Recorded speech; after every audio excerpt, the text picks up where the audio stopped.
Is a March Kansas season loading? That's what we're getting into tonight.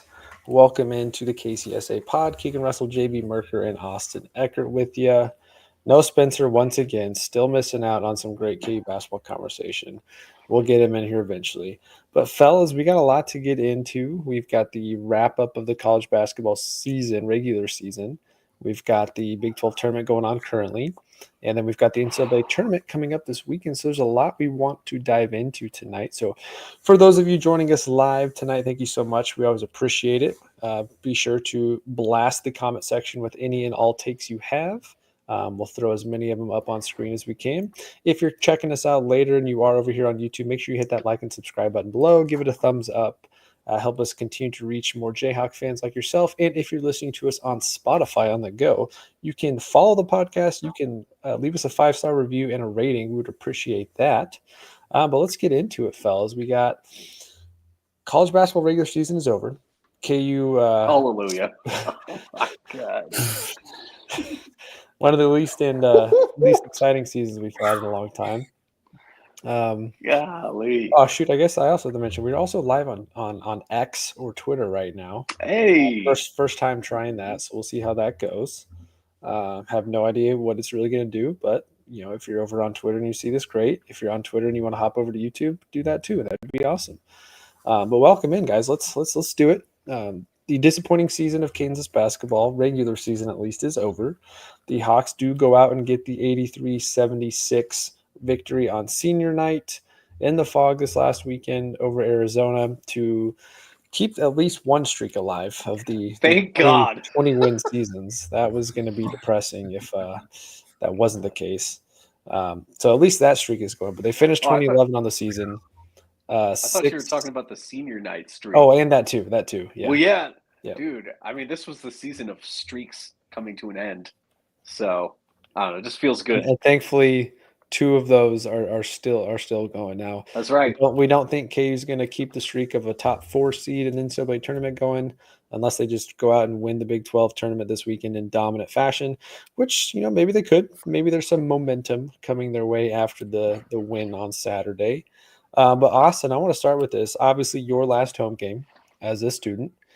We talked a week and a half ago that we thought senior night might be a little interesting, what the fan reaction might be. And by all accounts, it was incredibly positive. The seniors that played very well for the most part. Talk to me a little bit about what you saw as a fan. I know you've got a fun story about one player in regards to senior night. But yeah, walk me through senior night from the students' perspective, from the fans' perspective in the field house. Well, yeah, I'll get into that story in a minute, and obviously I don't want to make it a big deal, but it is something that I did see, and maybe it's kind of worth talking about. But yeah, it was a great atmosphere. The students obviously showed up. I think there were about 60 to 70 camping groups, which I don't know, how like I don't know how many is a lot to you guys in terms of camping Over groups, 100. but for senior night, I'd say that's a pretty good number, but I obviously for senior night, we're used to seeing like 80, 90, even 100 camping groups, but still, I mean, the students were pretty loud. The whole crowd was pretty into it the entire time. And, KJ really got the crowd fired up right away, starting off with a dunk, and, he went off and had a pretty good senior night performance. There were a lot of Arizona fans at the game. I was quite surprised by that. And the moment where Arizona went up like 54-53 in the second half and Bill Self called a timeout, they were chanting U of A, and the entire arena booed them. And I love that. I love that very much. They knew that they weren't going to let the opposing fan base take over Allen Fieldhouse. And things went south after that for Arizona. So, that was good to see. But I thought the crowd was really into it all game long. And, it felt very refreshing, just to see, an excited and energized crowd, especially with how this season has gone. And I thought KU played a pretty good game. Arizona's a solid team. I mean, they didn't start off the season well in non-conference play. I think they lost 4 or 5 games, and they went on an incredible run in Big 12 play, and they're going to be a force to be reckoned with come March Madness. And of course, the Big 12 tournament. Now we'll get into the Could very well see again this week. So tournament. after the game, everybody's doing the handshakes, and then I see one player run to the locker room. If you can take a guess on who it was. I mean, of course you guys know, but just for the audience, it was AJ Storr. Now, obviously, there's been a lot of speculation about Storr and whether or not he's going to leave or transfer again for, what is it, the 6th, 7th time in his career in high school and college. I was sitting right next to the locker room where the KU guys come out. And, yeah, I saw Storr run to the locker room, and the entire coaching staff was like, hey, like, get him back out here. And I'd say about 2 minutes later, he went back out onto the court and was there in attendance for senior speeches. But, I mean, I was just thinking, like, why did he run into the locker room? Like, there's no way he didn't know that he was supposed to stick around. So, like, everybody around me was like, all right, bye, AJ Storr. It was fun having you this season. Good luck wherever you go next. That's pretty much what everybody was talking about all around me. But it will be interesting to see what he decides to do after this season. And I think we all know what's going to happen. But it's the time will tell, I guess. But yes, I saw Storr run to the locker room. The coaching staff didn't seem very happy about it, and he eventually went back out there. And the senior speeches were pretty awesome. Patrick Cassidy's senior speech almost made me cry. I mean, then they were showing the video of like all the seniors talking about like their experience at KU during halftime, and they showed Patrick, crying, getting all emotional when he was talking about Bill offering him a walk-on spot, and and then we saw DeJuan. You started off with a into the mic. That's just classic DeJuan, but I'm glad he had a pretty good game too. And all the guys gave pretty good senior speeches. And I'd say KJ Adams' speech kind of moved me a little bit. It was kind of emotional, especially when he was talking about his family and all that. But yeah, it was a pretty good day. Yeah, and then the seniors played really well. But yeah, shout out Patrick Cassidy. I mean, really, for a lot of, myself, a lot of KU fans who may not have been blessed with super athletic ability or high skill at the game of basketball. Patrick Cassidy living out a ton of Jayhawk fans' dreams. Not only, starts off being a manager on the team, gets to kind of see everything up close, but then becomes a walk-on and gets to run out of that tunnel. Obviously didn't get to play much as a walk-on, but yeah, living the dream. Senior night is always fun. The tradition continued on of winning on senior night, and the seniors looked really good. And honestly, we played Arizona pretty well. Arizona's a very high-scoring team. They can light you up pretty quick. Hold them to under 80, which honestly, despite the fact that it was still a win, feels like a big win considering how well they are as an offensive machine. Caleb Love, still got 16, but wasn't the most efficient shooting. Hit a couple threes, couple free throws. Outside of that, Jaden Bradley, of course, played pretty well for them, getting to the free throw line.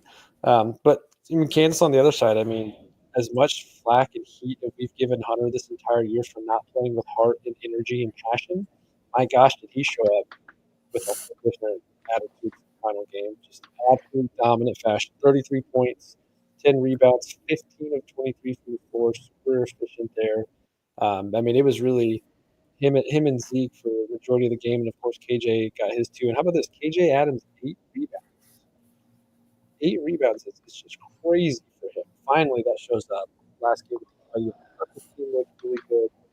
Bill mentioned in Hot Shot this week that a couple of guys, just kind of mentioned over the last week of practice that the reality of this being their final game in Allen Fieldhouse was starting to hit, and he said the attitude kind of changed in the locker room. So hopefully that's the start of something good for the next 2, 3, 4, 5 weeks here, because now it's outside of Big 12 tournament. It's next loss, you're done kind of thing. So looking forward to that. But I have 1 or 2 takeaways I have from the game, but do either of you guys have any big takeaways from this game specifically that might give you some hope or momentum that KU can put a little run together here? JB, go ahead. No, I would say, I don't know. I hate saying this because I just feel like we have crapped on this team, and deservedly so, all season long. We've just been like a roller coaster, but I was really, really proud of our toughness through and through.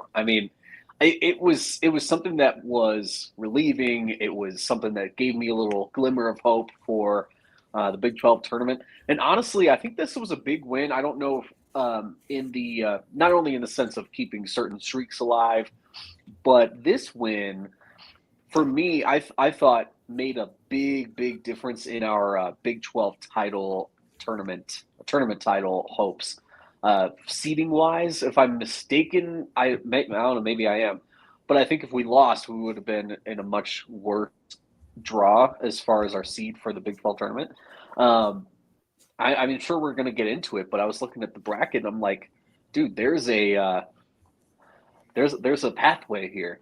There's a pathway here for optimistic JB to come back and for for JB's hot takes to not be so hot, and or maybe they're scorching hot because I'm saying that the Kansas Jayhawks are going to win the Big 12 tournament.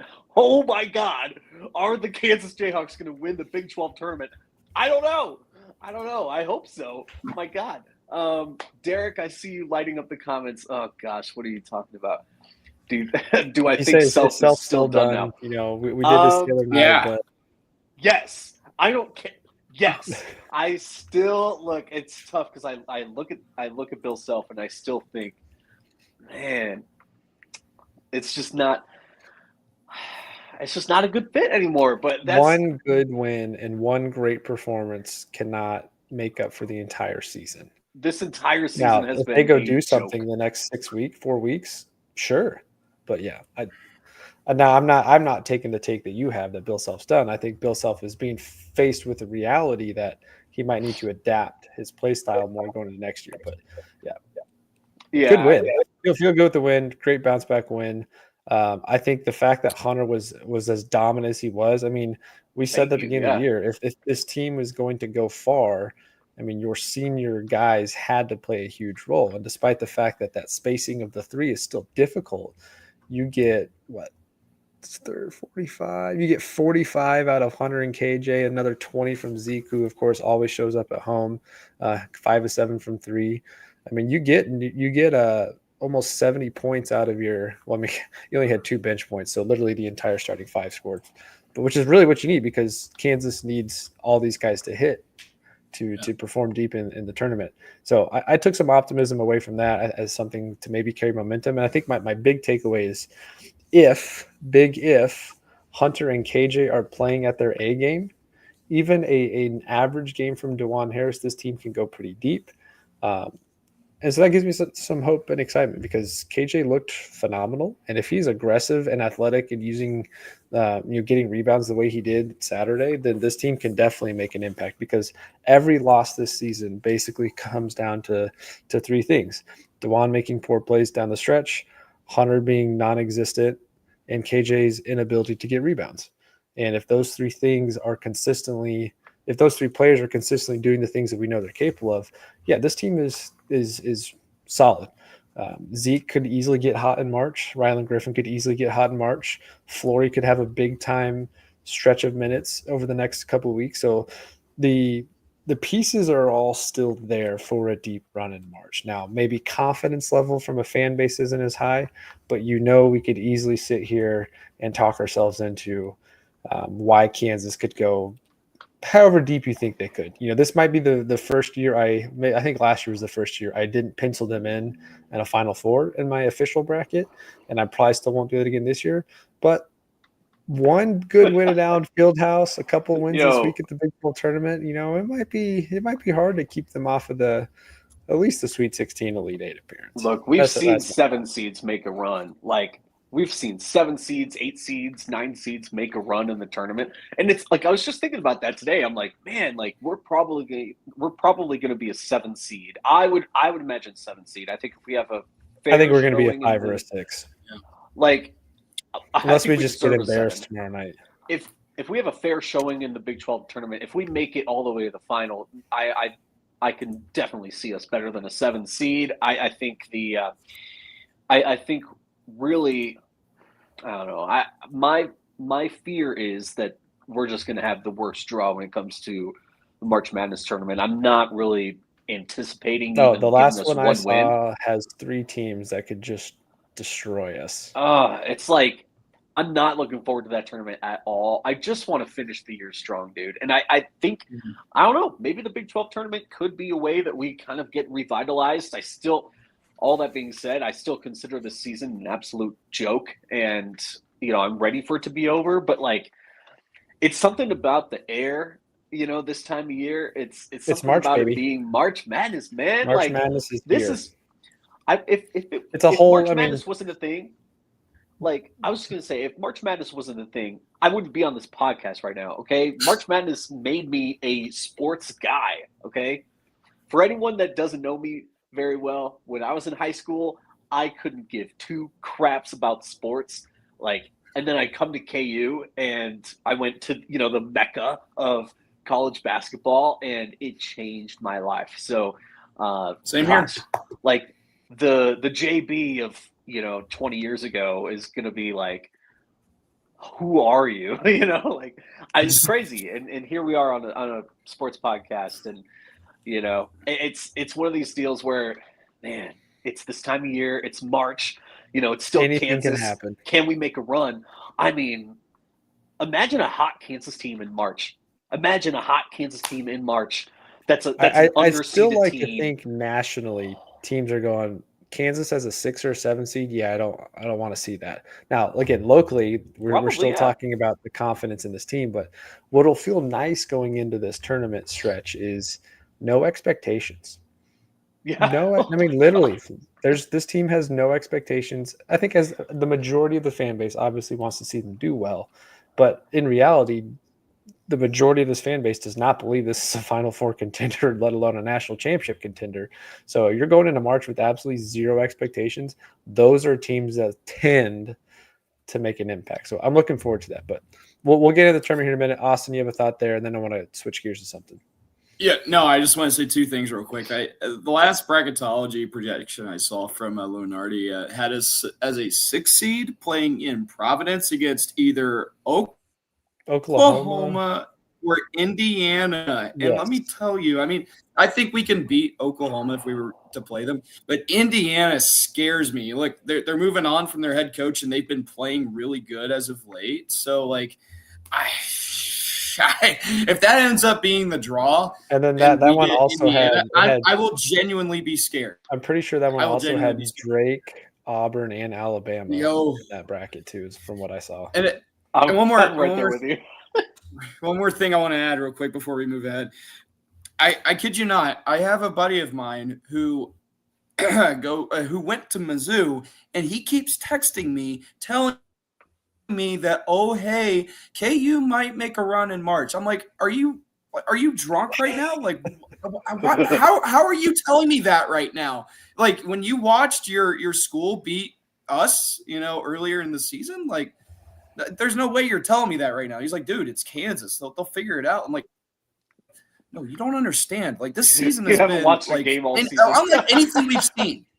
Now, again, I don't know where you're coming from, and I don't know why you're so optimistic about your worst rival. Like, so it's kind of crazy. I keep hearing from all these other people, especially from Kansas, from fan bases that like don't even like Kansas. Like, hey, Kansas might get it together in March. What has gotten into you guys? But anyways, yeah. But that's why I have a little bit of optimism, is because I have no expectations. So no expectations.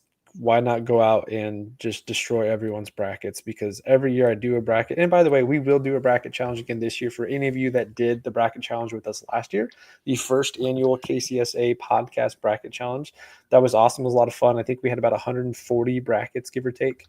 So that was great. We will be doing another one. I'll have some info on it this week. Trying to go back and forth on a couple different methods on how we want to put it together this year for as far as prizes and payouts and all that kind of stuff. But that will be coming, so stay tuned. Make sure you check us out on Twitter, Facebook for that kind of info. Yeah, that's why I have optimism, because this team doesn't have expectations. But let's switch gears for a second here. Season's over. Just want to look at a couple things on the Kansas side. 2 players finished the year in double figures, of course. Hunter Dickinson averaging 17.4 points per game, 9.9 rebounds. And then Zeke Mayo finished at 14 points a game, 4.7 rebounds. Despite the fact that there were plenty of games where it looked like Zeke didn't show up. He still shot 40% from three. So overall, great season by Zeke Mayo as a senior. I think that still met or exceeded most fans' expectations for him. We talked about the potential of him being the second leading scorer, but we really thought it was going to be AJ Storr or potentially KJ Adams. But I thought Zeke actually had a really good season. KJ finishes just him and Dewan both finished just under 10 points a game. Obviously, we know this team was an offensively challenged team, so there's not a lot to take away from that. But Hunter Dickinson led the team in scoring basically as we predicted, and that also landed him on some Big 12 honors. So I want to kind of go through that real quick. And I know I texted this to you guys. Since when did Big 12 honors mean first team be 10 players when it used to be 5? I'm guessing it's because the sheer size of the conference now plays a factor into it. But JT Toppin wins Conference Player of the Year. Deserved. Yeah, he was great. You could argue, LJ Cryer could have been up there too. But yeah, Hunter Dickinson was on the first team, the only player on the first team from Kansas, really the only true big man on that team. Juwan Roberts was on there. KJ Adams does not make either list. Zeke Mayo gets third team. He also gets first team newcomer. So just wanted to get some thoughts from you guys on some of the Big 12 awards. Do you feel like that was fair? Bill Self mentioned he kind of thought KJ would have been at least honorable mention, if not third team, even though statistically it wasn't great. I think he thought coaches just viewed him as a better player. But I think that's good. I mean, had KU probably finished top 2 in the Big 12, I think you could argue Hunter Dickinson for Big 12 Player of the Year. But JT Toppin, not only was he the best newcomer in this league, but probably the best player in the league. But Hunter still finds himself on first team. I think he still deserves it. I mean, it was totally fair. I'm honestly, I'm kind of shocked Hunter got first team. Like, what? That's crazy. But yeah, I mean, if you're gonna put 10 players on, like, that's why I want to know. Like, out of the 10, was he 7, 8, 9, 10? Right. Was he 1, 2, 3, 4, 5? Where was he on that list? Again, he's really the best true big man. And I texted this to you guys after we were going back and forth on that. He still finished second in the league in scoring. So that's going to put you on this list. And he finished second in the league in rebounding, or maybe third in the league in scoring, second in the league in rebounding. So he was going to be on this first team. And if you take the Kansas fan side out of it and just look at him objectively, he's one of the 5 best players in the conference for sure. So I think he still deserves it. I think from our perspective, it's if you take the stats away, we can see the frustration of Hunter Dickinson, whereas the rest of the league probably doesn't see that. But I think it was still deserved. I think Zeke, had he had maybe 2 or 3 other games that went a little better, he probably could have found himself a little bit higher up, probably being second team. And then, yeah, same thing with KJ. I think the most disappointing thing to me is Dewan. Again, we don't have to get into it, but Dewan's regression the last 2 years. Coming into 2 years ago, he was projected to be one of the 10 best guards in the country. And he's not anywhere close to any of these lists because he finishes on not a terrible statistic here. He did finish second in the Big 12 in assists, 9 points, 5.5 assists, 1.4 steals, little under 2 turnovers a game, but didn't really find himself making enough of an impact in games to earn honors. But any other thoughts on Big 12 awards? I was just going to say this kind of checks because I believe, I could be wrong, this year we don't have a good single podcast. Right. Love could be wrong. I don't think we have a single NBA guy this year, right? Like there's no one that's going to get drafted. Isn't that crazy? I mean, you could say Flory, but not this draft. Not this draft. We don't have a pro. Like, I mean, now, okay, if Flory went, I don't think he will. But if he went, no, I could see it. But no, I think he stays. So out of the draft, like this is just weird, man. Like this year sucks because it's like, yo, we're about to be like a 6 seed, 7 seed. If we lose our first game in the Big 12 tournament tomorrow, oh my God, we're gonna be a 7 seed. It's gonna be. It might be an 8 seed. Might be an 8 seed. You're right. Yeah. And we might go to Wichita. if we end up as an 8 seed, we'd go to Wichita. So most likely. Well, see, spin it's not- cycle, KU intentionally had bad season to be bad seed to play close to home and I have don't want easier. that. I don't want that. What, you think we're going to be playing good in Wichita? Come on, man. This team doesn't play good outside of Allen Embarrassed in your home Fieldhouse. state? Like, no, Yeah. absolutely not. If it's not Allen Fieldhouse, it doesn't matter if it's 30 minutes away. We're going to suck outside of Allen Fieldhouse. So, like, for me, I'm just like, it is what it is. Our draw is going to be what our draw is. But no, I'm just looking back on the season and how much dread has been over the season. I'm like, like, this actually kind of makes sense because we really don't have an NBA caliber talent that's going into the draft and going into the league this upcoming draft. Like, Flory will eventually be there. Darren Peterson, when he comes in, he's going to be one and done. And like, next year's draft is going to be really fun to watch. This might be the first NBA draft I don't watch because I'm like, every year there's some Kansas player that we are rooting on and hoping gets a great draft spot. This year, not so much. And lo and behold, we have the worst season that we've had ever under Bill Self. Like, this, I don't know. It's just kind of like a light bulb moment, like an aha moment. Like, wow, this is part of it. We actually need some, we needed some guys to step up, and they just didn't. And we just kind of sucked. Like, AJ Stork, come on, what happened? But man, I'm really thinking. I know that we touched on it earlier, but I'm really thinking there's actually a shot for a deep run in the Big 12 tournament. I know it's weird. Some optimism, and that's where I want to go to next. Anyway, is let's talk Big 12. Right now, Kansas is awaiting the winner of the current matchup between Utah, UCF. It's 40-39 Utah at halftime at this moment. Obviously, we've played both. We got spanked by one team on the road. We looked pretty good against the other team. Let them play close and won, but dominated them on their court. I don't really have a preference either way. I think we match up better with UCF, I guess. So if I had to pick, maybe there. But first off, it's weird that KU is a 6 seed in the Big 12 tournament and that they're not projected to be one of the top 3 teams to win the tournament. So that's a little wild, which means if you're a betting person, you can get some decent value. I think Kansas this morning was plus like 380 to win the Big 12 tournament, give or take. So I put a little bit on that for sure. But yeah, let's talk Big 12 tournament. I have my thoughts on which team I think is going to win the Big 12 tournament, but let's look at it from a Kansas perspective, of course. What do we need to see out of them the next several days? How deep into this tournament do they need to go for you to maintain confidence that they can make it to whatever distance you think they're capable of come NCAA tournament? And before we do that, quick shout out to listeners. We are over 50 people right now live. That is fantastic. That's a higher one for us. So thank you guys so much that are joining. Would love to see more of you guys in the comment section though. Throw some thoughts out there. Where do you think Kansas goes in the Big 12 tournament? How far can they go? Who's the guy that's going to surprise us in the next couple of days to put the team on their back and maybe get us to championship night? So we'd love some comments there. But yeah, take it away, guys. Thoughts on this tournament stretch here the next couple of days. Okay, so we'll play UCF for Utah tomorrow night.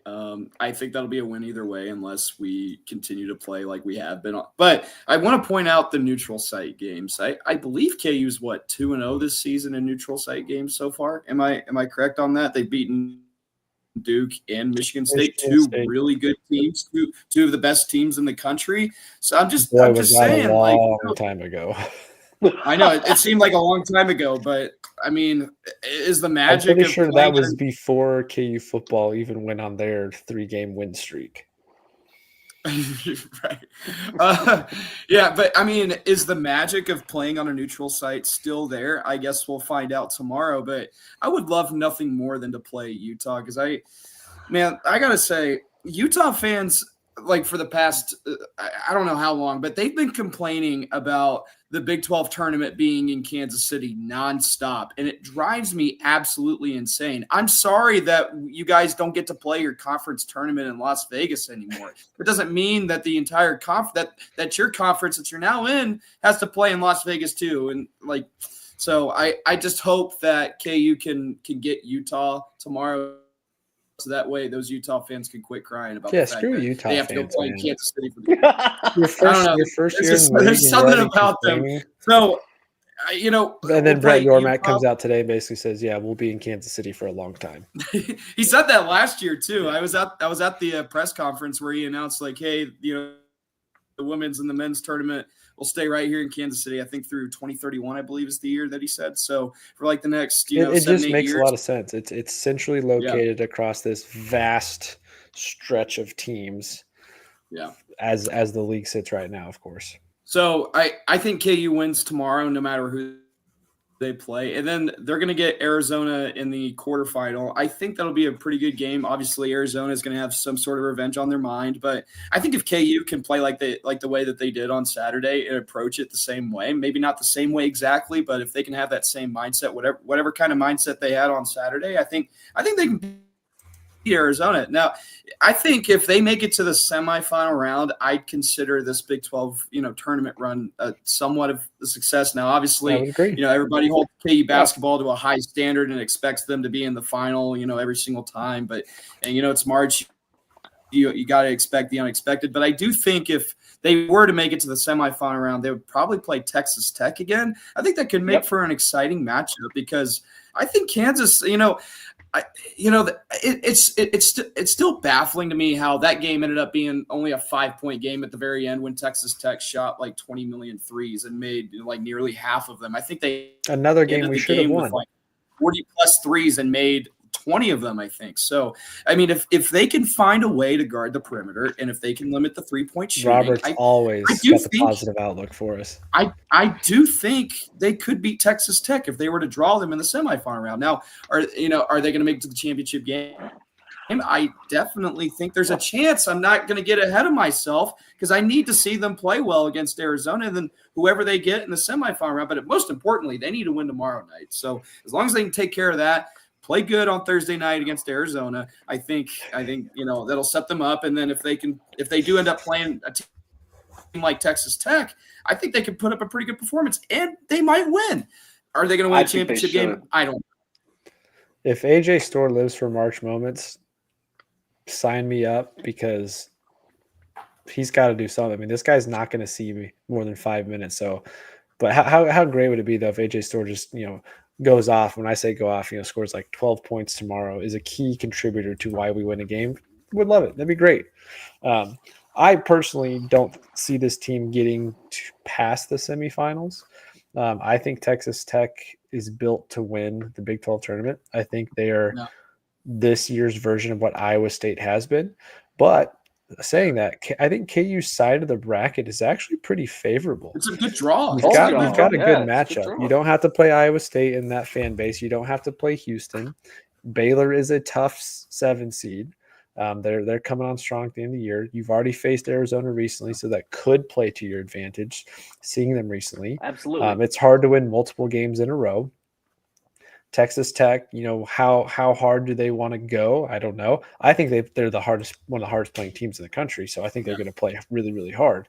But how much of that do they save for the NCAA tournament? Like who's got the most to gain from this tournament stretch here? I look at it and I like Kansas actually has some of the most to gain, so maybe they are the most motivated. So I like the draw, but I don't like the Texas Tech matchup. I think Jacob Toppin's just freaking good, and the way Tech plays up pace, shoots a ton of threes, it's just a hard matchup. But my expectation, win tomorrow night, upset Arizona or whoever. If it's not Arizona, it has to be Arizona. I think it's Arizona. Yeah, it has to be Arizona. I forgot. This is the first year with the double bye. Upset Arizona Thursday. Take that momentum. Lock yourself into a 5 seed, potentially 5 or 6 seed, and we turn our eyes to the NCAA tournament. But outside of that, I mean, I do have guys I want to see perform really well. But JB, what's your thought? If I'm a betting man, I would say that we win 2 games and lose to Texas Tech in the semifinal. I I don't know why. I don't know. Like, trust me, 100% sober right now. I think we win it, dude. Big Am 12 I tournament? crazy right now? Yeah, dude. I'm telling you. It's gotten into here's the you. deal. I know. It's gotten into you. I don't know, dude. I don't know. Oh, Okay. Well, I had a good day with work. I had a good day. So good positive vibes. It's the warm weather. It's the spring air, and it's March Madness. Like, here's the deal. I mean, anything can We happen mentioned- in March. I mean, Utah, like, come on, we got to win. I think we should win, right? We just beat Arizona. Come on. What's up, Robert? Yeah, I know. It's crazy. I don't know. I think someone's wearing a JB mask and just coming on the show in my place. But we just beat Arizona, you guys. We just beat them. We can win again, and we'll feel comfortable-ish in Kansas City. We've kind of had the up and down history of games at T-Mobile Center, so we'll see how that goes. But think about this: you go against Texas Tech, and it's kind of a revenge situation for us. If we are hungry enough, and if we play as solid as we did the first time, except we make a few key plays to actually turn that in our favor, if we win that game, all of a sudden we're in the final, probably against Houston. And look, we had Houston, dude. We had their number. I'm telling you that we should not have lost to Houston earlier in the season. Yeah. Like, we had their numbers, Twice. man. I don't know what it's like. I genuinely feel like we could pull it off, but of course this is going to get clipped, and we're going to lose to like Utah or whoever. This is going to get clipped, and it's going to go up, and it's going to live on Twitter forever. But whatever. I don't really care. I mean, that run can put us on the 4 line in the tournament, and I think if we do that, I'm going to issue an apology to Bill Self. If we do that, I will rescind my "it's time for Bill Self to go" commentary. Yes. JB's apology will happen if we win the Big 12 tournament. Sharpie, mark it down. Dude, if we do win the Big 12 tournament, that's got to be one of the more impressive Big 12 tournament runs in Bill Self history. Because again, we're talking about a team that has no expectations because it has already failed this year. So that would be fantastic. I low key think Colorado is going to go on a run the next 3 days and is going to take Houston to the wire. Yo, no way. They've got nothing to play for. Honestly, you can't be shocked. They are not as bad as they are. They have the last 10 games they have played hard. And Danny and the Miracles, the Colorado and the Miracles with Danny. They're gonna take Houston they won tonight. They're gonna win tomorrow night over West Virginia, and they're gonna take Houston to the wire and keep things interesting.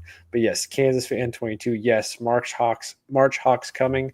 That was part of the thumbnail today. March Kansas loading. The March version of Kansas is loading. Can they get it done in the postseason? Yeah. So in order for that to happen, who needs to play well the next 3 days for Kansas to literally everyone hope to find? Yeah, I mean, it's easy to say. God. Literally everybody. But I mean, I'm looking at to put up 30 points every game. But Rylan Griffin, dude, if we can get him just locked and loaded, oh man. I mean, he's starting still, is he not? He played 34 minutes the other night, something like that. The starters played a lot. Put up more numbers. Also, wait, all right. Can we backtrack for a second because I needed to ask about this. This was just a senior night win, and it was a great win. We didn't play our walk-on seniors, right? You had to win the game. You had to win the game. Bill talked about that ahead of time. He was asked, how much will the walk-on seniors play? And he goes, well, we've got a lot of seniors on this team. So the guys that are scholarship players are going to play. and we'll see how the game goes. But he basically talked about we have to win this game. So unless it's the final 30 seconds, and which he didn't. I mean, he made the rotation even tighter Saturday. Yeah, I couldn't believe it. So that's probably like, a first where we didn't see the walk-ons actually come out there for their senior moment. I honestly feel genuinely bad for them. All the guys that didn't get to play in just gave me an idea. Like the final minute. Should have called a timeout or something. Like just should have let them play. I mean, senior night you traditionally you start your walk-ons, and it's like I can understand not starting the walk-ons, but come on, like give them like 30 seconds. I don't know. I understand it was close, but like, man, it kind of just makes me feel bad for those guys. I'm happy to take the win, but like, I'm shocked. I'm legitimately shocked because that's something that I didn't think that was a rule that you broke. I thought it was a bold move by Bill Self to do that. In a season that was lost, you can't give Arizona anything to win that game. So I was okay with it. But that got me thinking though, and I think I heard this on one of the other pods this week too. But Big 12 tournament specifically, over under 1.5 threes. No, that's too much. Over under half a three made by a walk-on this weekend in the Big 12 tournament. Oh my God. Half a three. So 1 3 has to go down from a walk-on. Wilder Evers, Cassidy, over. I'm kind of thinking that too. I'm not gonna lie. If we dominate Utah tomorrow night, and if we're up by maybe 20 or 30, I could totally see Bill Self putting in Patrick Cassidy and being like, hey, listen, I'm sorry you didn't get to play on senior night, but you're going in for the final minute or so, and he's going to bank in a straightaway 3, and the crowd is going to go wild. Whoa. I'm all for it. Because if the walk-ons are playing, just a bold prediction. I'm not saying it's going to happen, but you're either blowing out a team or you're getting blown. Patrick can shoot. Says the under. He can shoot. I've seen him in pregame. He can shoot. He can, and those walk-ons, when they get in the game, they're looking to get their shot. I mean, talk about, if you want to pause for a second, just talk about one of the disappointing things about this season, how Diggy is the only guard on this team that looks to get his shot off. Guarantee you put Patrick Cassidy in there, he's taking three threes in the first 3 possessions he's on the court. Because they're looking at now, again, completely different game we're talking about, but they look to get their shot up. So, over under half a 3 made. Kansas Fan 22 says the under. I kind of like the over on that, whether that's good or bad because we're blowing out a team or getting blown out. But, anyway, let's kind of transition here as we slowly finish up to the rest of March. So, however the rest of the tournament goes, KU's looking, in my opinion, as high as a 4 seed, as low as a 7 seed. 4 seed, they'd have to win the Big 12 tournament in convincing fashion and look really good. I would not put a lot of eggs in that basket. I think this team's probably finishing as a 6 seed with potential to be a 5 seed. That being said, we start to kind of look towards March. We already know what types of teams are going to give us trouble, and we also already know what type of game KU has to play to win. What I'm kind of curious from you guys is, outside of the obvious, Hunter Dickinson has to be, All-American level.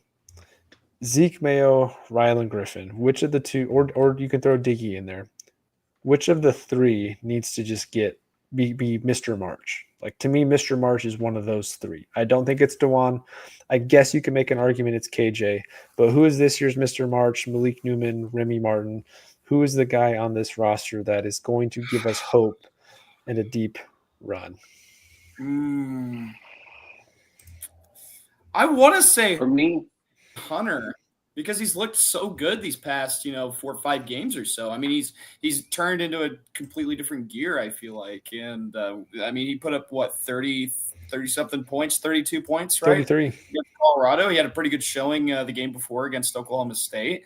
I don't think he was terrible against Texas Tech. I think the rebounding was an issue for sure, and Houston obviously just it wasn't a pretty game, but even though we kept it close, but Hunter played really well on Saturday. I mean, listen, Bill's been talking about getting Hunter involved and that being the difference maker for them going into the postseason.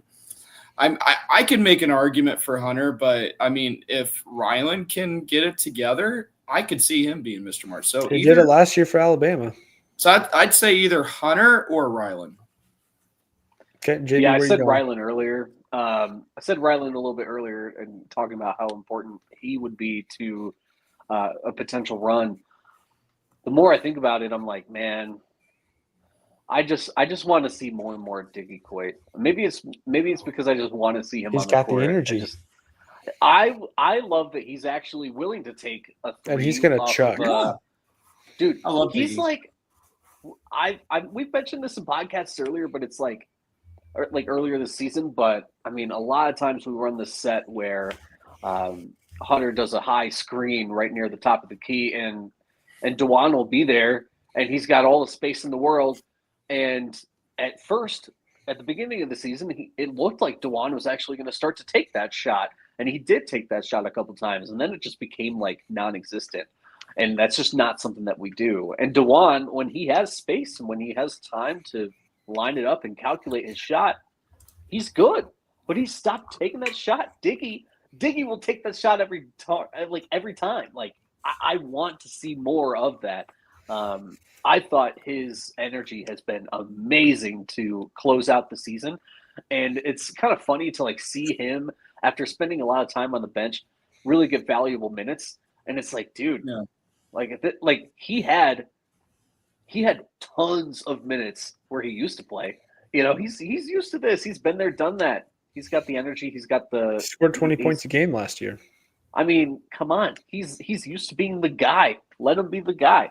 Because clearly it's not going to be AJ Storr. The right answer would be, man, like if AJ Storr became what he was There's supposed to no be way for he's going this to year, play enough to have that kind of impact. he won't. He won't, and he's just going to suck any minute. He's going to turn the ball over in the first 30 seconds that he gets on the court, like he has all the time.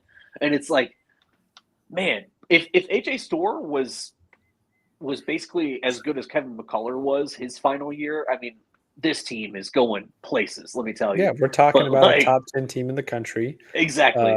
top 3 in the Big 12, and Ugh. completely different season. It just did not work out that way. So, yeah, Makes me so you'd like mad. it to be Storr. There's just no way he's going to get the runtime. I'm going to go Zeke. I think in order to win in March, you have to have great guard play. Yeah. If Dewan's scoring, again, I guess you could do both sides of this argument. If Dewan's scoring double digits in the tournament, is KU winning or is KU losing? Like, is he scoring double digits because he has to and we're not getting help from elsewhere because Zeke's non-existent and Rylan's non-existent? Or is Dewan, attacking, taking over? So that's why I want to go Zeke, because I think of the guards, Zeke is the only one capable of attacking.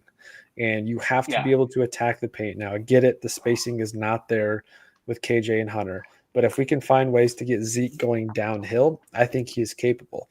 In his one game last year in the NCAA tournament, South Dakota State played Iowa State. Iowa State notorious for being really solid defensively, and they won that game by 17. But Zeke did score 19 in that game in 39 minutes. Basically played wire to wire, was the leading scorer for South Dakota State, played very well. I'm hoping that carries over. Yes, Zeke did well last against Iowa State. Yeah. So my pick is Zeke. I think he needs to minimum every single game here on out 5+3 attempts. We got to find ways to get him open shots coming off of a screen, dribble drive, step back, whatever. He needs to shoot the ball more. 5+3s a game, and he needs to attack the paint at least 3 times a game. If he can get a combined 8 to 10 shots up that are 3-point attempts and attacking the lane, he can take a little floater elsewhere or a little mid-range or a fast break. But if he can get 8 to 10 shots up that are attacking the rim, going downhill, and then 3-ball, I think this team has a chance because he's clearly your best scoring guard. Rylan, I have some hope for if KU can get out in transition and if he can hit the corner threes. But to me, it's got to be Zeke because he's going to get the most volume of shots. If Juan has to score, we will probably lose. Robert, I think I agree with you there. We've seen that all season. Very rarely, if Juan has a really good game scoring-wise, is KU winning that game. Not that they're incapable, but it's usually because something else isn't happening.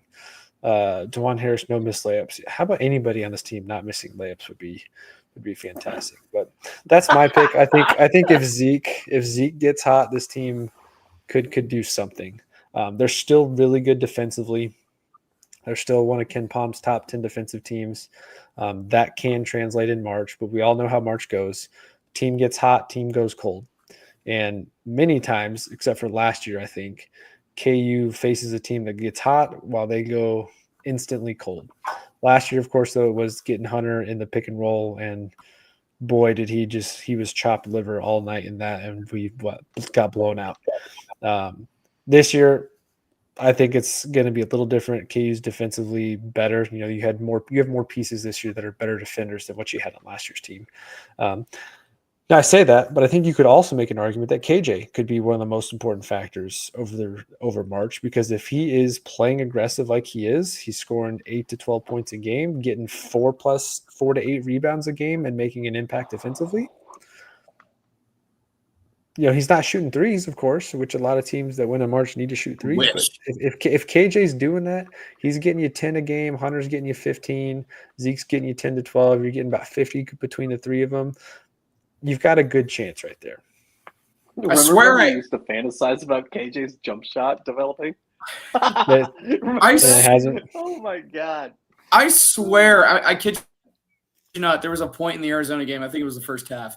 He was out on the right wing, and he had the ball, and he put the ball up like he was gonna shoot, and everybody thought he was gonna take a three right there. And dude, I just want to see KJ shoot a three in the game just to get everybody excited. I mean, I think KJ is going to be an important piece for Kansas throughout the postseason, because he's the guy that brings the energy. He gets the crowd fired up. He gets the team fired up. I mean, I would argue that he's the most energized player on the team, the guy that shows the most passion, and he's going to need to bring that, throughout the rest of the season.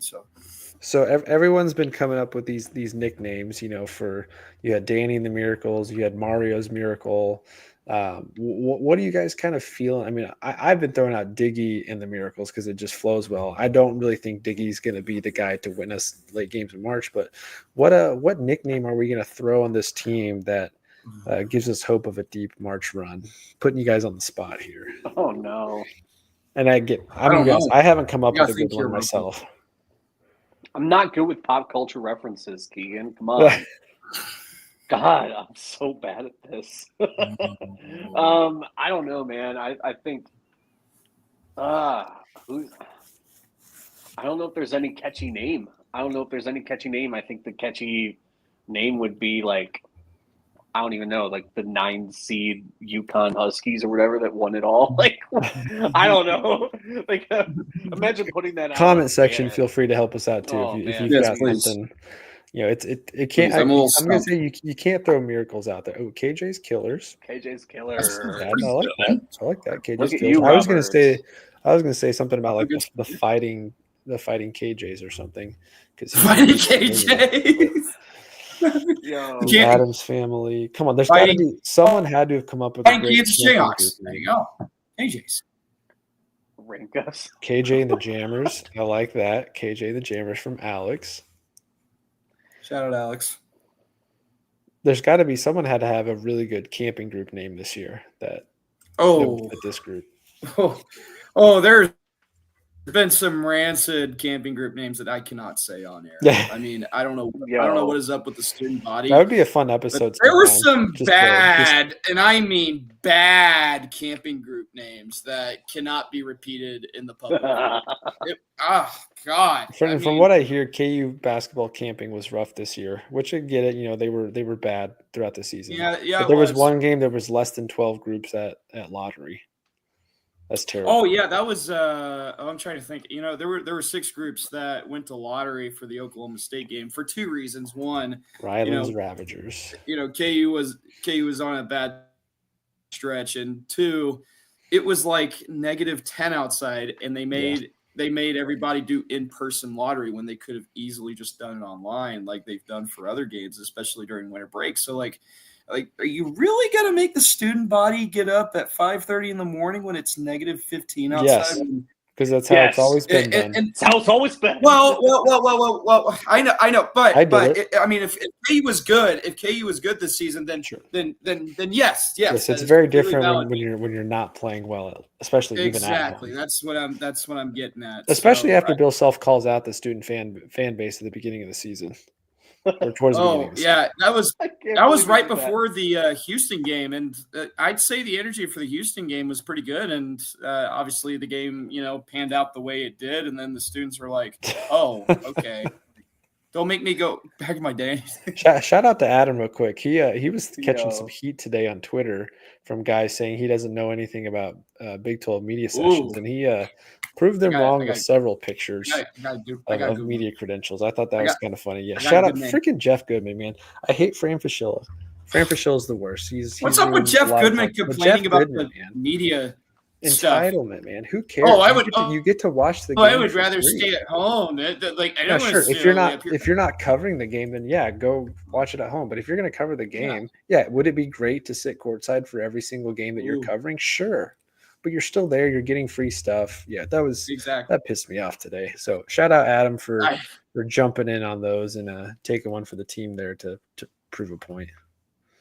I got a good name. Flory and the Badungas. I don't know if that's a good name or not. But that popped up in my Flory and the Badungas. I mean, Flory is definitely going to have a moment. He's going to have a March moment. Yeah, he will. Now, it might not be like Cole Aldrich locking down Tyler Hansbrough as a freshman, but Flory's going to have a massive block. He's going to have a great alley-oop.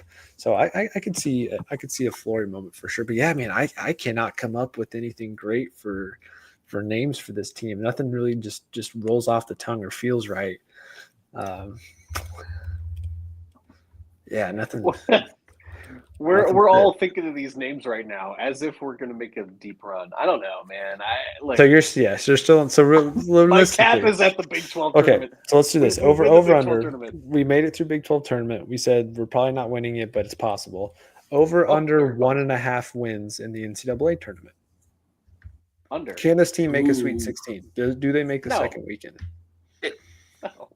I mean, it depends on who KU draws. If they get a good draw, then I'd say over. But if it's a bad draw, which, with some of the projections we've seen, it's not going to be a pretty draw. So the Lord's I don't know. I really want to see how the Big 12 tournament plays out before I'm like, we're going to win this many games. We're going to make it to this round. I mean, obviously, I think everybody's expecting a third straight season where they exit in the round of 32. That could be a possibility. I also do want to say real quick, I am calling March Madness.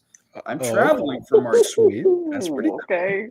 And I really hope we go somewhere cool, considering that our travel and our hotel are going to be paid for. So I'd love to take advantage of that opportunity to go somewhere cool. I've seen us, projected to go to Providence. I mentioned that earlier for Oklahoma or Indiana, whatever. Cleveland too. Lexington. I'm not really sure about Lexington, and then Cleveland. Denver's also another possibility, and then there's Wichita. Should they lose in the first game? Are you gonna call games all the way through, or is it just first? I'm not really sure. Well, assuming they win. Yeah. Well. So I'm only doing the first and second round. There's guys that got selected to do the Sweet 16, Elite 8 if they make it, and we even have guys lined up to go to San Antonio if we just shock the world and we go to the Final Four. Yes, AJ's Assassins. That's good. AJ's Assassins, because AJ is going to be the guy to win this in March. I will also be in Kansas City for the Big 12 tournament. I'm not calling any games. I'm writing for I think for the game on Thursday. So I'll be there Thursday if KU wins tomorrow. So that'll be fun. And I think regardless of how the Big 12 tournament goes, I believe I'll be there Friday and Saturday for the semifinals. It's a fun time. And I've been twice in my time. And even if you're not watching just KU, I mean, it's just fun to sit there and watch basketball all day. I was there for Big 12 tournament's great. I was there for the Houston Iowa State game, and I covered that game. And it was a lot of fun. I mean, Iowa State dominated Houston. It was unbelievable. And we went to both of the press conferences for both teams. I even got to talk to Kelvin Sampson, the coach for Houston, and I told him, hey, great season, excited to see how you guys do in March Madness and all that. And he was like, thank you. I appreciate that. And I even went into the locker room of Iowa State after the game. I even got to tell all the Iowa State players, like, hey, congrats, like, great job. And they're like, oh, thank you. And that's when I started to have a little bit of an affinity. I don't have an affinity for Iowa State, but like I did build some sort of respect towards them. And then I was But in hey, they Ames show a up couple months strong ago. in Kansas City every year. Hilton South is what they call T-Mobile Center, and they, those Iowa State fans, they look at Kansas City as Cancun. DeAndre Kane, man, I don't even remember DeAndre Kane. Iowa State knocked Kane. Yeah, they did. DeAndre Kane. I'm thinking of DeAndre Burton, if that was his name. Number 30, big guy that could shoot. I can't remember DeAndre Kane, but yeah, Big 12's a lot of fun. Hey, we're sitting at an hour now. We're 85, so this is peak live viewership, and we're still going strong. I don't have that much else I was going to get into on this, so if you guys have other stuff, I'm all for it. Anybody in the chat, if you guys got something you want us to discuss or dive into, whether it's Kansas basketball specific, KU football, anything else, I'm game to keep going to try and see if we can push this up to 100 at least. Can I talk a little bit about KU football? Yeah. Is it not real? Okay. Spring practices are underway. We're seeing some pictures coming out. Some of the guys are looking real solid. Cole Ballard taking the QB1, like reps right now with Jalen, nursing his knee injury or whatever. Going into next season, everybody was kind of skeptical on Cole Ballard being the backup quarterback last year. And I was up front and I said that I was comfortable with it because of what I saw in those Texas Tech, Kansas State games during the 2023 season, even though KU didn't win those. I thought he played well. I mean, the Texas Tech game was like his first college action, and at Kansas State, he looked unbelievable. For him being a freshman and being thrown into that situation, I'll argue that Jason Beach should have played in that game. But I thought he kept KU in it. I mean, except for the 2 interceptions he threw against the Wildcats, but I mean, he made some big time throws. I remember this one throw that he made to Luke Grimm on the sideline, right around like the 2 or 3 yard line. It was one of the most beautiful passes I had seen a quarterback really make, and he threw it in a tight window and got it to Luke Grimm. I mean, man, I'm gonna miss Luke Grimm. It's gonna be interesting to see though how the new wide receiver room looks. I know we got a lot of transfers. Emmanuel Henderson. That's where my first thought goes to is that wide receiver room because they have like 5 new guys. You got Doug Emilion and Keaton Kubeka returning. Kubeka hasn't really played at all yet. He hadn't really played much. Emilion has done a little bit. So I'm really interested to see that. I think Emilion's kind of lined up to be the potential slot starter, but you've got some pretty decent transfers, a couple freshmen. There's a lot of options, so I'm curious to see who kind of pushes themselves throughout the spring to get that early depth chart. One more thing I want to add. Deshaun Hanika, the tight end transfer, super pumped to have him back. He did not play last year because of an injury. Obviously losing Jared Casey and Trevor Cardell, everybody's worried about how that's going to shape out. But man, if Hanika can put together a good spring and summer ball, showing, I think he'll probably be our first option at tight end. And I'm really excited to see how he does. He's much more of a receiving threat as a tight end as well. Yeah, compared to what we've had in the past. And that's great. That's great for JD, and that's great for the offense. So I'm excited to see the offense under Z. He should have been the offensive coordinator last year. I will say that time and time again. He should have been promoted after what we saw in the Guaranteed Rate Bowl. I felt like he deserved the promotion, but we went with Jeff Grimes, and I'm not even going to get into that. But for anyone I'm excited to see how the offense. I was going to say, for anyone tuning in right now, we started this talking about basketball, and how we're going to do in the Big 12 tournament and of course in the March Madness tournament. And now here we are talking about KU football because if that's any indication of how far we think we're going to go in March, probably not that far. Hey, if you never know. Expect the unexpected. I do have some. That's what March is all about. Some KU football guests in the wing lining up for some off-season talk with us. And then, of course, I tweeted out earlier, hey, okay, real quick, for those 85 of you that are on here right now, do me a favor. If you're not subscribed to us over on Twitter, Facebook, Instagram, and TikTok, go do that. If you're also not subscribed on YouTube right now, please do that. But I tweeted this out earlier on the KCSA Twitter account. For those of you that know, last year we had Devin Neal on the podcast after the season talking about his decision to return to Kansas for his senior year. I've been trying to get him back on to talk about his senior season, of course, as well as preparing for the NFL draft. So I kind of threw it out there. Hey, how many likes will it take? And I tagged Devin on it. So if you guys can, go over to our Twitter page right now, smash the like button on that, the heart, give it a heart, hit the retweet, and let's see if we can drive that up a lot, because I'd like to get Devin back on. We're trying, and then I'm also still trying to get a couple more of those graduating seniors that are looking to make a shot at the NFL this season, trying to get a couple of those guys to come on. So I'm working on it very diligently. That's my plan. But I do have a couple former key football players from the Mark Mangino era lined up to come on over the next couple months to help us kind of prepare for football season, share some stories from their time at Kansas right before things got really bad and went just downhill for 10 years. So super excited about that, of course, too. So yeah, if you can, go to Twitter, find that tweet. I should see my phone blowing up with Twitter notifications over the next 2 minutes. If not, I'm going to be a little disappointed. But yeah, quick shout out. Would love for you guys to do that. Appreciate it. Yeah, football. We're a couple weeks. I haven't seen anything on if they're having a spring game yet. Typically they do some sort of spring scrimmage, but I don't think it's been announced. Obviously the main concern going into football season is JD's health, like it is for the last 3 seasons. If JD's healthy, this team's got high potential. If JD's not healthy, this team is going to struggle. But outside of that, a lot of new pieces on this team. Defense is going to look a little different, but I also think they have a lot of good returning guys there. Some good incoming linebackers. Their linebacker crew might be one of the best linebacking groups we've had in several seasons. So super excited about KU football. Kansas baseball, of course, still off to one of their hottest starts. They've had 6 walk-offs this season already, and we're 3 weeks into the season. The Hog has been cranked, which is funny that it's cranked the Hog because it's not Hogland Park, it's Hoagland Park. So it really doesn't flow together, but Crank the Hog has been fun. Ooh.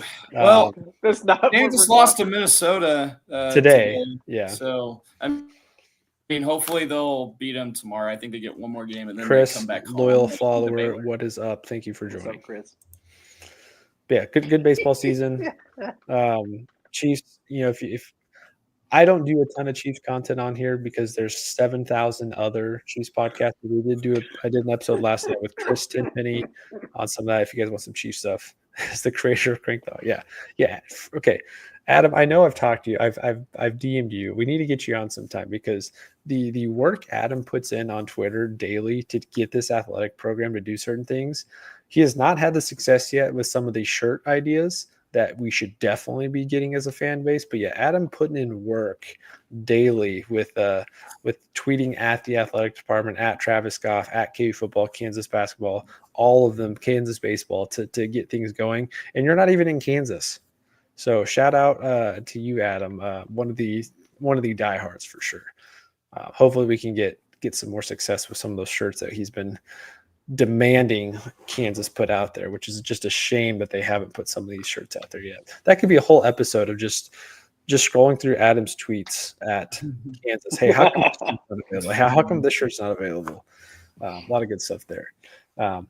Again, don't have much else. So we'll kind of wrap this up unless you guys have anything or comment section has something. Again, we will be doing a March Madness bracket challenge again like we did last year. Stay tuned on that over the next couple of days. Trying to just find, last year I think we did it on ESPN.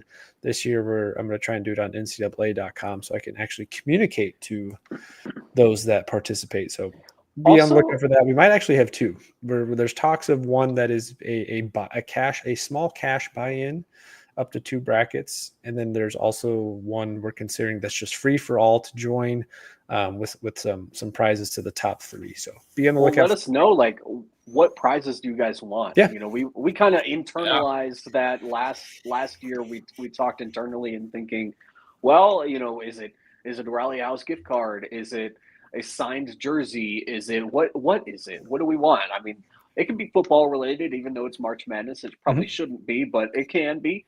The challenge is a lot of the prizes we have right now are KU related. So for those that are not KU fans that join the challenge and win are going to be like, I don't want this. But should it be just cash? Like if it should I'm be cool just with that. cash, let us know. We're happy to accommodate you guys, and we want to put on a good little bracket challenge, and make it fun for everybody, and also give us all a reason to watch the tournament even after Kansas inevitably loses. Which, with the help of sports betting, is definitely going to play a factor. So Sunday, sure. you can be on the lookout for this. So Sunday, we will be doing a live episode after Selection Sunday. I know there's probably going to be all the KU podcasts are probably going to be doing stuff that evening. So I get it if everyone's bouncing around. I myself will be tuning into other ones too. But we're going to try and do a live episode Sunday evening to talk about the bracket, go through our own bracket as a group, do some sports betting talk on it too, because we also I want to make money on March Madness, of course, not just hoping Kansas goes deep. But so we'll be doing that Sunday evening. Make sure you guys check that out. And then, of course, as soon as I get the bracket challenge up with all those details, we'll put that out there. Last year's first place winner got a $100 gift card to Rally House, and second place got $50. So that might be something we run it back. The goal this year was to get to over 200 entries. So stay tuned for that. Looking forward to it. I think it's gonna be a lot of fun. Last year at this time, so just again as a shout out to the listeners, and thank you guys so much. This time last year we were sitting around 300 subscribers, and we're over 1,000. We're over almost up to 1,100. So we are super grateful for that. It has really taken off the last year. I am not going to sit here and say that we are the best KU podcast, but when it comes to numbers, we have the second most subscribers that I can find. Now that doesn't mean we always turn out the most viewership, but we're slowly getting there, building up, and that is really a testament to you guys following along. Like this has been fantastic. We're still sitting an hour and 10 minutes in, 11 minutes in. We're at 86 live right now, which is fantastic. So thank you guys so much. But yeah, I know I've said this for 5 minutes now. I've got nothing else on this episode, but if you guys have anything else, go for it. We need to do more episodes on X. I mean, with the amount of viewership that we have, it's unbelievable. So I think that was something I just discovered. I could add in was going live on X in addition to YouTube. So yeah, every live we do, we'll do that. My philosophy, because this is a mostly KU centric podcast and our most views come from that, is majority of our live episodes will be centered around KU stuff. Which, unfortunately, as soon as March Madness is over, there won't be a whole lot to talk about other than roster turnover, which we will for sure dive into. That is my favorite type of content, is diving into roster what ifs, transfer portal, figuring out how we're going to build a national championship contender around Darren Peterson. Have a lot of ideas on that. I have a long list of guys that could be potential portal targets that would really fit well in this team. A lot of hype for some of the guys that could return. Really hoping that a guy like El Marco just continues to push through rehab and comes out firing on all cylinders next year. A man on a mission, a step up from Marquise Passmore, I think is definitely in the works. I'm hoping Passmore is like one of those program guys. If he sticks around all 4 years, I mean, I could see him being Ochai Agbaji 2.0. He's got the build. He's got the form. We gassed up Marquise Passmore so much. He's got his own, his own Twitter burner. Not him, but Marquise Gassmore on Twitter. Yeah, I love me some Keys. So much. We love Marquise on this pod, but there were God. It makes me think of so many people that we gassed up at the beginning of the season. To think of where we are now. Oh man. Well, I had my grievances about AJ Store before the season started, but I thought, I was like, what are we doing paying this guy $2 million to like sit on the bench for? Like what? I think I think this is great. I'm just excited for this March Madness tournament. You guys definitely have to let us know all what do you want for the prizes. We'll adhere to whatever you want. Man, are we we're gonna call it wraps, Keegan? We can. I mean, we're at 88 right now, so we're going strong. He's like, we're going hard. The comment section has died off for sure, but we're rolling strong with viewership. I mean, I guess another thing I've been thinking about the last week or so is how different the season might have looked had Shaq Moore been healthy the whole year. Oh yeah. Because I do think yeah. KU's best 5-man lineup for a stretch was with Shaq playing alongside DeJuan. It was him, DeJuan, Zeke, KJ, and Hunter. So I do wonder, and Self has talked a little bit again in Hawk Talk this week, that he's not going to play in the Big 12 tournament, most likely. He hasn't really practiced at all. His foot is actually hurt, re-aggravated the broken foot that he suffered at the beginning of the season. So he's actually hurt. Hasn't been able to do a ton. Supposedly he's practiced a little bit in the last couple of days. Yeah.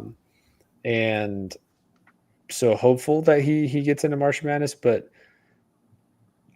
I think the intensity he brings definitely would have impacted a few more games, because he plays hard, played really well at home, breakaway dunks off of steals. So I do wonder how the season might look if he was perfectly healthy. And again, this is another tournament we're going into with a potentially, I'm going to call him a key contributor, not being healthy for the postseason.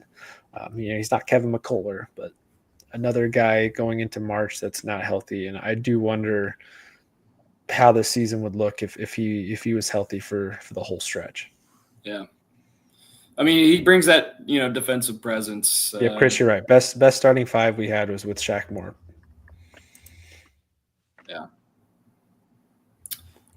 I'm excited to travel to the first round. I really hope we end up somewhere cool and not Wichita, just being honest. But if we go to Wichita, I'll make the most out of it, and of course, I'll find the good in it. But if we were to go to Wichita, it'd be a short trip. But it's more likely that we'll probably end up in. Shout out former Jayhawk Bobby Pettiford helped his team High Point win their conference tournament, so they're going to the NCAA tournament. So how about that? That would I kind of miss Bobby Pettiford. Wouldn't it be fun? Like I've thought about this too in the past, and it's almost impossible for this to work out. But for KU to have to face a team with a former player on it, and then we'll lose. Like St. John's. If we happen to get matched up with St. John's, I would love for Zuby to just go off. Zuby's going to light us up. 10. Zuby hit the game-winning shot against Marquette the other day. I don't know if you guys saw that, but yeah, he's been doing pretty good. He's had a very good year, very very strong year. Or I think it would also be fun he's doing well there. If we got matched up with Wisconsin and then AJ Stewart goes off for some random reason against his old team. That would be fun. Oh man. Yes, Chris. Yeah, Derek Johnson tweeted this earlier. My gosh, can this kid shoot and score? He scored 40 against Alabama. I think he had a 50-point game this year too against somebody, if I'm not mistaken, or a 45-point game or something. Sign me up. Now, has Kansas been bitten in the past by a lower division player transferring? Sure, but Zeke did pretty well this year. I think Zeke actually performed expectation, maybe above expectation in some capacity. I got a score update with under 7 minutes. Yeah, it's not even close. UCF 74, Utah 58. So it seems like we're going to get UCF tomorrow night. And I will say UCF played Kansas pretty close in Allen Fieldhouse. We did blow them out on the road. It was like the biggest win on the road in I don't know if it was the Bill Self era or it was the biggest Big 12 win on the road in program history, I think, or in the Bill Self era. You guys in the comments might have to correct me on that if I'm wrong. I think it might have. It was definitely Big 12. 48-point win. Yeah. So I think we're at 95. Come on, we're 5 away from 100. I was about to say that. Somebody text a buddy and tell him to hop on here. Let's just text get over somebody. 100. Get him on. Big 12 history. Adam's all Big 12 history. Yeah, if you ever need something historically, Adam pulls it out of the hat. That's what I thought too. I am always impressed when he I thought I was good at this stuff. Adam pulls these things out of nowhere from Big 12 history. So he knows everything. Pivot real quick. Not to take this away from other podcasts that already do it, but I've always wanted to do this myself too, is KU basketball trivia. I think we're going to have to do some spring trivia after the season's over for some content. And maybe, because again, like I said, I have a lot of – last year, JB and I went to a sports collectible show that Braden Turner was a part of putting on from Ain't No Seats. And we got a lot of cool prizes to give out for upcoming things. And so I've got a closet full of some great things that are KU basketball memorabilia that I think would be a lot of fun to do some sort of trivia contest. Not to take away from what Derek does with his, because his is fantastic, and I'm definitely going to do his again this year. Austin, yeah, that was like I think that wasn't the first time I met you. That was the first time I met Austin in person. Are you sure? Yeah. It was. Yo. We had a lot of fun doing that. Yeah, it was just random. I hit him up on Twitter and I was like, yo, we need somebody on our team. Come join. And then here you are almost a year later podcasting with us still. I know. So, Yo, it was fun. it was just I at 98 that for a way. second. Yo, 3 people pull out your laptop and like watch us. Just get 3. Just tell your friends. Tell 3 of your friends to come up and join us. And then tell them we to can subscribe crack while they're at 100, it too. please. Yeah. Like and subscribe for We sure. really But yeah, K appreciate basketball everybody trivia watching. for sure. Something on my docket this spring. We'll try and make it a little different from how Derek Johnson does it, because his is fantastic and I don't want to take away from it. But yeah, a lot of cool prizes in my closet right now that need to get into the hands of some KU fans for sure. And we would have won last year if we just We like were didn't close. bet anything. Like we really would have Yeah, it really came down to the final question. won. I can't, like, all right. Lesson learned: if you're ever playing Jeopardy style, do not just bet go all it in. all. No, Come on. don't go all in. No, that's how you get last that- place. Will we actually finish? Was that how it broke down? I think we finished like 4th or something, but No, it's because we were last we got the because question. 0. Yeah, We ended up getting 0, just like half the other teams. yeah, because if we had- everybody bet everything. But if we had bet like $1, I think the situation was like we probably would have gotten like 3rd. I think we would have something. finished top 3. Yeah, for sure. Yeah. So we were really close. It's like, man, if we had just gotten it correct. Dream team. It was a dream team. That was our big mistake. I'm never making that mistake ever again. But So if we do a trivia, we'll just have to do it different. Oh, there we are. 100. We hit it right there. Oh, I saw it. I hope I got the screenshot. Did I get the screenshot? I got the screenshot. Oh, back down to 99. Somebody left. I don't even care. Oh, I don't even care. Dang it. Don't even care. I don't even care. Darn Got the it. screenshot. There it is yeah, again. Let's I think go, trivia will be fun. We'll Come do something on. different. We'll do something different than Jeopardy style. I'll come up with something fun. But man, 100 strong. I don't feel like we can get out of here. But I don't really have anything else. I mean, I can talk NBA. I can talk. We can talk some sports betting Jayhawks stuff in the right NBA. now. We can talk. Chiefs off season. Jayhawks in the NBA. How about a freaking Joel Embiid, man? What a disappointment. And on the other end of the spectrum, Christian Brown. He was at the game Saturday. He was. And, okay. He should be most improved player this year. He's not going to win it, but he should. Oh yeah. Now I saw him walk out of the arena, and I was walking right behind him. There were probably like 10 or 20 girls trying to run up to him and get a picture with him, and it honestly kind of ticked me off because like he's a human being just like the 3 of us are. Like, let him live his life. Like, he doesn't need the cameras in his face. He doesn't need the phones out or anything. And I think he had some sort of I don't know if it was a bodyguard or if it was a friend of his, but I could have sworn I walked by him and I heard the dude like go, no, we're not doing pictures. No. So can we do a better job of treating athletes like they're humans too, and not like idols or anything different? Like, can we treat them as human beings just like we treat others? Please, like, can we give them some peace? I understand you want a picture of them, but like, take a chill pill. It is Christian Brown though. He is an iconic. It is Christian Brown. I get it. 10 years. I get it. Having one heck of a season. I mean, wow. He's got games where he's scoring 20, 25. He's a clamp defensively. You know, I'm not saying I predicted this, but I definitely offseason talking with a lot of people NBA. There was a lot of talk from Nuggets fans that they were worried losing Kentavious Caldwell-Pope would hurt. Christian Brown has more than fulfilled that role, slid in perfectly. His chemistry with Jokic is fantastic. He hit the game-tying 3 to go into overtime the other night. I was watching that Nuggets-Suns game. And it was just boom, right in rhythm, knockdown 3. He's been great.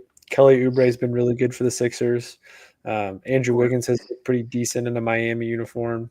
Honestly, Ochai was having a good season. He's been hurt a little bit, but Ochai was starting for quite a while with the Raptors while Scotty Barnes was out. So him and Grady Dick, you got the Toronto Jayhawks up north. You've got the former Jayhawk Quentin Grimes now with Philadelphia. So you got the Philadelphia Dude, Jayhawks. he's doing well. Had a little bit of run time. McCullough really hasn't played at all. Markieff Morris is, keeping seats warm on the Lakers bench. Outside of that, who am I missing? Devontae hasn't been able to get on a team this year. He's been in the G League. Oh yeah, Jay Will's been solid. He actually too has had a pretty good. He's had a jump. He's averaging close to 10 points a game, 3 or 4 rebounds. He's had a few nice games here and there. He's looked pretty decent. Doak hasn't signed on with anybody this whole season. Dot didn't either. They both went overseas. What's David McCormick up to? McCormick was playing overseas. Marcus Garrett's on a G League team. He's still on Charlotte's G League team. How? I miss David. CB improved his quickness, vertical leap, shooting, and defense while at Kansas. Yeah, he developed all 3 years. He got better. No, DeJuan has regressed. And I was getting into that with somebody on a buddy of mine on Twitter. I saw that. Going forth, and I was like, it is disappointing that the thing DeJuan does best, he's gotten worse at the last 2 seasons because we're trying to ask him to do more than what he's capable of because the pieces around him haven't fit. So DeJuan's defense has not been as good the last 2 seasons. I mean, he has blown assignments late. He's turned the ball over late, and the things that he was really good at that we know DeJuan Harris to be good at just hasn't been as efficient at this year and as effective. And I think it's just more of the roster around him. Again, we don't have to spend a lot of time on that, but that's been disappointing that DeJuan has regressed. KJ has not really regressed, but hasn't improved. He's been very stagnant about this. He's been the same. I mean, he's been the same player all 4 years. He's exactly what we knew he'd be. So a lot's going to change this offseason. Like, again, that's just so weird. Despite how this season officially ends, however it ends in March, and despite what I think you hear Bill Self say in Hawk Talk and interviews and press conferences, I think he's really excited to flip the page and burn this roster to the ground. And he's ready for next season already. That means we're definitely not going That does not mean that guys like KJ and DeJuan don't deserve a lot of love for the career they had. They're both national champions and individually fantastic pieces. But when those are 2 of your 3 best players on the team, it just does not work. So I think he's looking forward to going, I have a freak in Darren Peterson that I can't mess up. So it's push all the chips to the middle next year and put things right. And I did appreciate, he did make that comment. I can't remember who it was that asked him at the press conference last week or 2 weeks ago. Honestly, it might have been I think it might have been a Hawk Talk too. They were talking about recruiting a little bit and how it's changed with NIL. And he said, if anything, it's forcing you to look in the mirror and go, I can't worry about next season. I need to put the best team together this year. And then when the season ends, we'll do it again for next season. So gone are the days of we want to recruit this player because we hope that by year 3 he's going to be really good. No, I have to get the best players for this season. I think he was asked about it because scholarships are changing. So starting next year, you can have 15 total players on the team, including walk-ons, whereas this year's team has like 19 with walk-ons.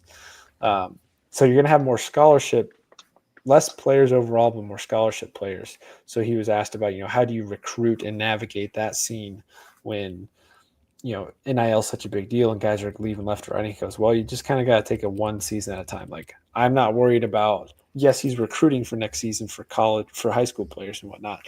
But this season ends, we're putting the best team together for next season, and we're not going to worry about those seasons after that. So I think I agree with that statement. That's what college basketball has been now. It is hard to take teams and develop them over 4 years if you're a top tier program. Are there teams that will still take that approach? Yes, there are teams that they just need to have one dart hit every couple of years. But your top tier programs have to be good year in and year out to sustain themselves. And so being all in every single season, I wish that was an approach that professional teams took. Teams that don't fight to win today and this year for their fan base, those are the owners and the general managers and the coaches that tick me off professionally speaking. Your job is to put a winning product in front of your fan base. Gosh, we might have to talk Dallas Mavericks then. Nico Because, Harrison can't do that. my goodness. Trade away Oh my one of the god! best First players off, to the ever entire play team is basketball. hurt. You trade away Luka for an aging Anthony Davis. That when healthy is, yes, he's still really good, but when is a big if. And they have like 3 players that are healthy right now. And there was a clip going around the other night. He was standing like in the hall looking out over, like, it was kind of like one of these things, looking out onto the court from the hall to the locker room, and it's just like, oh my God, what did I do? What is this team I put out here? And yeah, talk about, I mean, there's no way that guy can have a job. There's just no way. How is he not fired already? How does he still have a job? Any one of us could put a better team together on 2K. Yes. Now, to go back to one of JB's takes earlier, if a third year happens where these same issues are not addressed, then I'm on the side of it's time for Bill Self to look at shifting gears, because you cannot go 3 seasons in a row. Now, thankfully, he won't have Hunter KJ to want to play with. So I think the fit issues will be gone. But yeah, agree with you there, Chris. Thank you for the agree. Should he have left for Oklahoma State? Heck no. Like, well, Oh why my not? God. Why not? No. There's Apparently, why would he's you do seriously no. considered. Oh no, that was in 08. It's his alma mater. Like, that was back in 08. Of course, he's gonna like sit back and like. Obviously, he's not gonna take the job, but like he's gonna at least listen to what they have to say to him. And if anything, that I'm sure, I think I've even said this on here, but I'm sure that conversation that he had last year with Oklahoma State, I'm pretty sure it was just Oklahoma State going up to him and being like, hey, what are some qualities that would make for the perfect head coach for us to hire? Yeah, looking for advice. Because obviously you're an alum, you're a former Oklahoma State basketball player. Obviously, you've King of the done Big 12 up until the last 2 seasons. What are some qualities that you think that we should find in the next head coach? And you said Steve Lutz is a great he's a great coach for Oklahoma State right now. Obviously they haven't had the season that they wanted to have. They ended the regular season though beating Iowa State, which was kind of cool, after getting blown out by Kansas. I mean, it like Oklahoma State, when they're good in basketball, it feels right to me. I don't know why, but like seeing like all these videos and photos of GIA, like being less than a 10th full, like something's not right about that. I feel like when Oklahoma State's good in basketball, I feel like the world's a better place. I don't know why I feel that way, but that's just my take. I don't know. I'm sure Bill Self, would want the same thing to happen for them, but anyways, I couldn't blame him for entertaining that and like entertaining Oklahoma State. Yeah, it's his alma mater. Right. Like imagine. Look, I love Kansas. I really do. If I was some hotshot, head coach and I coached somewhere else that wasn't Kansas for like 25 years like he has, like, man, that would be my school. That would be my ride or die. Yeah, but their program's been nothing for most of the last 20 years. Yeah, I know. Yeah. Like if they were in it's different. Yeah. Like why again, Bill Self is on the back end of his career. Why would you want to take a project and rebuild? No, right. Yeah. They haven't been good since Marcus Smart was there. Like, Marcus. Painful memories. Smart. Marcus, oh my Smart, God. Dude. So when I was living in Lubbock, I think I even went to this basketball game. Texas Tech was playing Oklahoma State, and I think Tech pulled off the upset. Marcus Smart pushed a Tech fan like with under like 15 seconds or something. You guys remember that? Like he got mad at a fan for yapping at him, and then there's this lady standing next to him. So Smart shoves the fan, and the lady goes, "Oh no!" I'll never forget that. But Tech fans, they got beef with Marcus Smart. They still do today. They haven't. You little hooligan. I don't want to talk too much about Tech, even though that's my other favorite team. No. Yeah, that's that was rough. How could you hooligan? Yeah, I'm sorry, I'm done. Yo, Did you Marcus just say Smart, man. hooligan? Yeah, hooligan. I haven't heard that word in a long time. You little hooligan, you little whippersnapper. Whippersnapper. Oh gosh. Now we're derailing. We're about to go from 102 down to 20 here in a second. But 103 strong. I'll keep this going as long as people want more. Man. But yeah, I just put in the comment section. Would love, if anybody has any ideas on things you'd like for us to have for future episodes. Because again, the season is going to be wrapping up here soon. So I'm going to start we'll do more than just KU content. Obviously, KU content's been our bread and butter as far as the listeners go, what gets the most viewership. But yeah, would love to know what you guys think on other stuff. Chris Tenpenny, when he's in here with me, we do a lot of Chiefs and Royals stuff. I've been trying to do NBA stuff all season, but Spencer is never free to jump in here. And I feel wrong doing NBA stuff without him because that's how the podcast started. But I have a lot of NBA takes that I could start doing over the final weeks of the season into the playoffs. But yeah, what are things you guys would like us to talk about? A lot of my off-season Kansas basketball plans is to kind of go back into history and look at trivia, of course. Yeah, trivia we're going to do. Chris, we mentioned that earlier. If you missed it, we're going to do some trivia stuff. But I like to go back and do a lot of, hey, let's look at this team. Let's do some what-if scenarios. Have some things like that, like what if this guy was eligible or what if this guy returned. I always love putting together, past lineups, putting this five stacked against this five. So those are things we'll do from a basketball perspective. But yeah, if there's things you guys would like to hear us talk about sports-wise, would love to just get your thoughts. So whether it's the comment section, Facebook, Twitter, Instagram, whatever, send them our way. My hope is over off season I can have a lot of guests on to help us get through the doldrums of summer when it comes to that. But yeah, I mean, we're still growing the podcast. That's why I'm doing all this additional other content outside of KU basketball and KU football, so we can kind of capture everything. But yeah, have a lot of fun things planned as we continue to grow. I know I've said that like 7 times in the last 25 minutes now, but this has been fun. We're at 108. Yeah. This is probably our best live we've had, without a doubt, for sure. Hopefully this Numbers-wise, is like this again Sunday. Again, if you missed it, Sunday evening after Selection Sunday, we will be going live at some point to take a look at the brackets, as well as talk about KU's path to a potential Final Four, and then I'll have a whole segment on betting March Madness and trying to get some winning plays out there for everybody. So that'll come up Sunday night. Again, we'll have bracket challenge ourselves for our podcasts. I'll send that info out this week. But that's all I got. So I'm gonna give another 30 seconds here for someone to come up with something, and then oh my God. And if we're gonna talk for the next 30 minutes. Which would be. I mean, I joked with. I've joked with B-Turn before about this too. That when they're doing 8 no seats, their episode is basically over 4 different times, and then AB says something stupid, and the next thing you know, there's 20 minutes of conversation about something ridiculous. And they just keep going because, yes, as long as the viewership is there and the audience is there, you just keep it rolling. And somehow they still always go 2 hours. Now, I don't think we've done a 2-hour live yet. Never. This is definitely pushing it for us, hour 38. But hey, I'm loving shout it. out 109 to plus. Shout out to 8 no seats. You guys were the inspiration. They I don't were. know if any one of them have tuned in tonight, but man.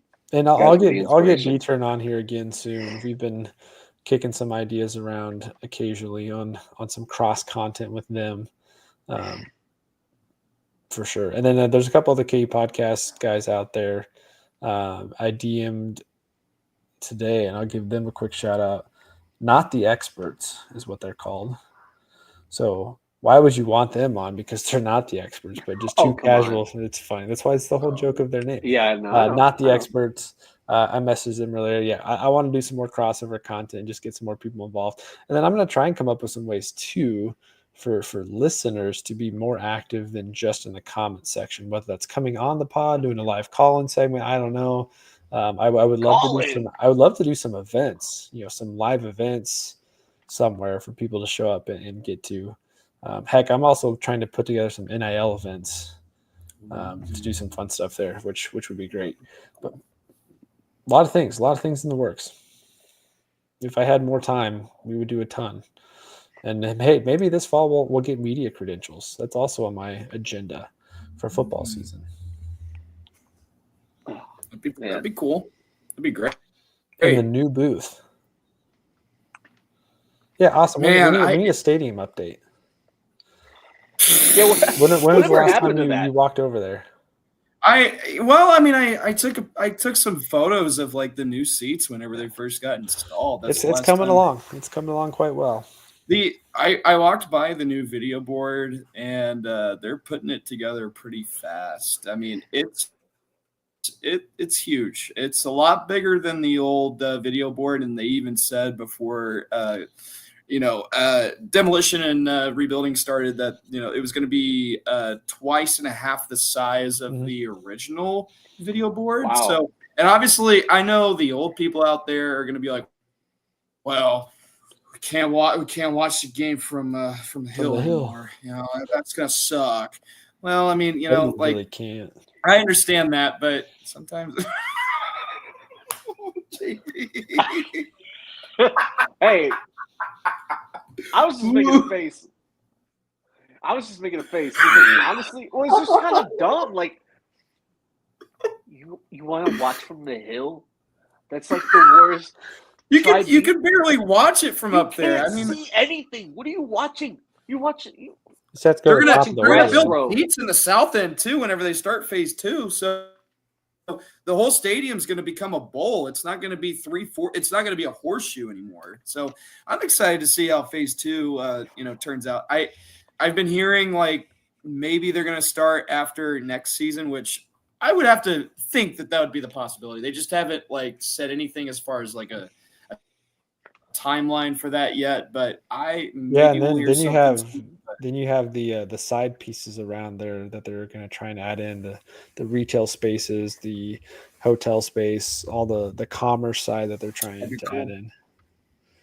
They're going to add new dorms, true. I think, right behind the stadium. That'll be interesting. And but then that's the thing. Adam, you're saying 5% watch the game. Exactly. So here we go. How about this? Come on, man. Reverse video board that projects up the hill. Come on. Two-sided video board. If we did that, the hill would be more popular. Could you imagine? Yeah, dude. How about all the students that leave the game to go continue their party tailgate? Dude, if you had I don't even know how big the video board is supposed to be, but if that's shooting back up the campanile while the game's going on, that would be epic. That would be epic.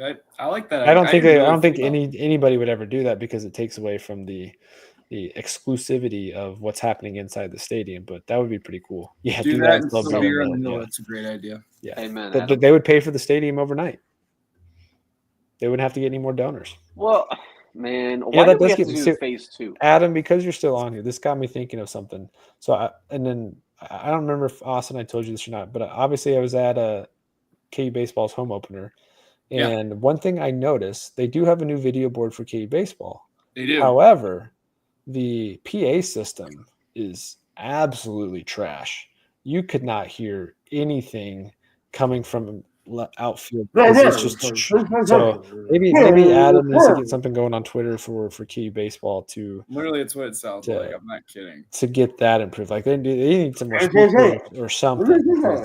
That was the only thing disappointing about the atmosphere was I couldn't understand anything coming through the speakers so far away. I think especially during the national anthem. And then here, quick shout out on baseball too. And Austin, I'm going to throw you into this because you're a student. I haven't been to a home game since, so maybe this has gotten better. But my goodness, the student section was rowdy, of course, but your guys' timing on the chants and the national anthem, you guys were like 4 seconds ahead. Oh my God! I'll tell you exactly why that's been the case. And I think some of it's the speakers because you couldn't hear it very well. Well, I'll also argue. I mean, because we've had some Friday afternoon games. We have a thing called Free Beer Friday. I'll admit, I think more than half of the student section is drunk. Oh, for sure. So they don't know any better. So that I would probably point to that. But that was one thing I noticed at the I first was game. I there. was like, you guys are way ahead of every chant right now. Like, why are you going so fast? I was there for the Friday game against Omaha. And yeah, I look around, everybody's just giggling, and everything. I'm like, oh yeah, everybody's drunk. So that's probably why, we weren't in sync. And I was just like, oh my God. So yeah, that was. We cannot have college beer night at the Hog. We cannot do that. Absolutely not. Can you imagine the amount of beer that would be sold and the amount of beer cans that would be thrown around? I mean, we already have a ton of beer cans being thrown around at games. It'd be a massacre. And you know what? I bet some people, want to make that happen, but they know that they can't because of obvious reasons. But I walked into one of the games. I think it was that same Friday night, that Friday afternoon game. I show my student ID. Students get in free, right? But they also give us tickets so they can keep track of like how many students get in. And like I don't even give them my student ID yet, and they're like, no throwing beer cans, please, and nobody listened. Yeah, that was the first game. That was like they had like 8 security people. No throwing beer, please. Did you go on the? No, you said you left early for that first game. It was really cool to see the students. I left the. Yeah, I unfortunately had to leave the home opener early because I had to go pick up my dry cleaning. That place closed at 6. And then, of course, I miss out on the Grand Slam walk-off and storming the – Of course. It just had to be the one terrible time fan. Early that terrible fan. Grand Slam walk-off and storm the field. It's not, can we talk about the fact that the band was there on Sunday? I don't think I've ever seen that for a college baseball game. Who brings the band to a base? I think it's great. Don't get me wrong. I think it's great. I'm just like it's unlike anything I've ever seen. I'm not trying to say it's a bad thing. I think it's an awesome thing. I think they need to come to every single game from now on. I mean, are you kidding me? One of the most talked about college baseball teams right now in the public sector. And I know if you guys didn't catch it, I mean it's kind of late now, but I had a head coach Dan Fitzgerald on before the season to kind of preview it, and we talked about it last year with him too when I interviewed him, and it was. His big thing was, hey, the on-the-field product's going to keep getting better because his hope was we'd love to see the students show up. Love to see the students because it makes because, I mean, for being honest, a typical baseball game is not the most entertaining excitement from what you're used to at a football game or a basketball game. But he's been very impressed with the student section, of course, because they are bringing it, bringing the energy. And college baseball is a little different. There's a lot more pop in college baseball with the metal bats, and this Kansas team's a lot of fun to watch. They put up points. They have high energy. They have basically 1 through 9 in their lineup can get it done. So shout out to the students for getting involved. That was very high on this athletic administration's goals this year, was really driving fans participation at games, fan attendance, but also with the student section. And Travis Goff is out there buying glizzies for everybody, and Hunter Dickinson's throwing in on that too. So that's pretty cool. Yeah, glizzies. Very nice of the both of them. So dumb. It's called a hot dog. I ended up with the game I was at. I got a brat. I'm more into brats than hot dogs. Speaking of hot dogs, so I have a friend of mine that works with the Royals, I believe, right now, and there's a chance I might be doing the hot dog race at the K. I don't know when. No way. A lot of fun. I did it one time. That is to be determined. I got to figure that whole thing out, but I did the hot. If I got to do the hot dog race at the K, oh my God. Oh my God. That'd be a dream come true. So quick doing the hot dog race at an MLB ballpark? Yes. Seriously? That's like every kid's dream, even every adult's dream to do that. Are you serious? Quick story. My wife and I went to a game. Oh, this was probably 3 seasons ago now. I don't remember if it was like, usually I go to a game around my birthday, and we usually like try to get closer seats in the lower level. And we went to a game, got there pretty early. We're sitting there, and we're sitting in the so there's the lower level, and then there's the reserve rows where they usually check your ticket to go down to the first 50 rows or whatever it is. And we're sitting there right on the edge, And this guy comes up to me. He's like, fan participation. There's like nobody around us. He's just like, hey, do you want to do the hot dog derby race? I was like, the condiment race. And I said, are you serious? He goes, yeah, like we need one more. I said, sure. Yeah. He's like, all right, third inning, come down here so I go down there and I picked ketchup. I wish I had video of it. I started out great. Came around the corner, first place, doing well. That is really hard. First off, the suit is awkwardly sized, so you could barely, like, I'm taller. I'm about 6'3", so I'm taller, but I could still barely like see. So as you're running, it's like riding up your face. So for short people, they really can't see. And even me, tall, I could barely see out of it. And I'm running, and the next thing I know, just right past me, and I finished third. And I'm like, wait, what the heck? I was in first this whole time, and ended up almost tripped at the end too of just running so hard. But it was a lot of fun. Super freaking hot though. It was, that was like a middle of August game or July, something like that. Disgustingly hot in that suit. And boy, I got back to my seat, and my wife, she's excited for me, and I'm just dying. I was exhausted. One, because you get no time to warm up. Get a little quick stretch in. You get in the hot dog suit, and then you're waiting.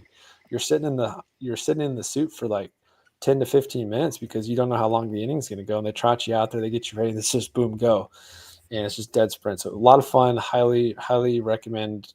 You just got lucky that day. Just was in the right spot, right time. Got asked to do it. But yeah, definitely will remember that forever. Wish I could have performed better. That and throwing out the first pitch would be pretty cool at some point. That'd be hard to do. I feel like I'm going to out myself right now, and I might regret this.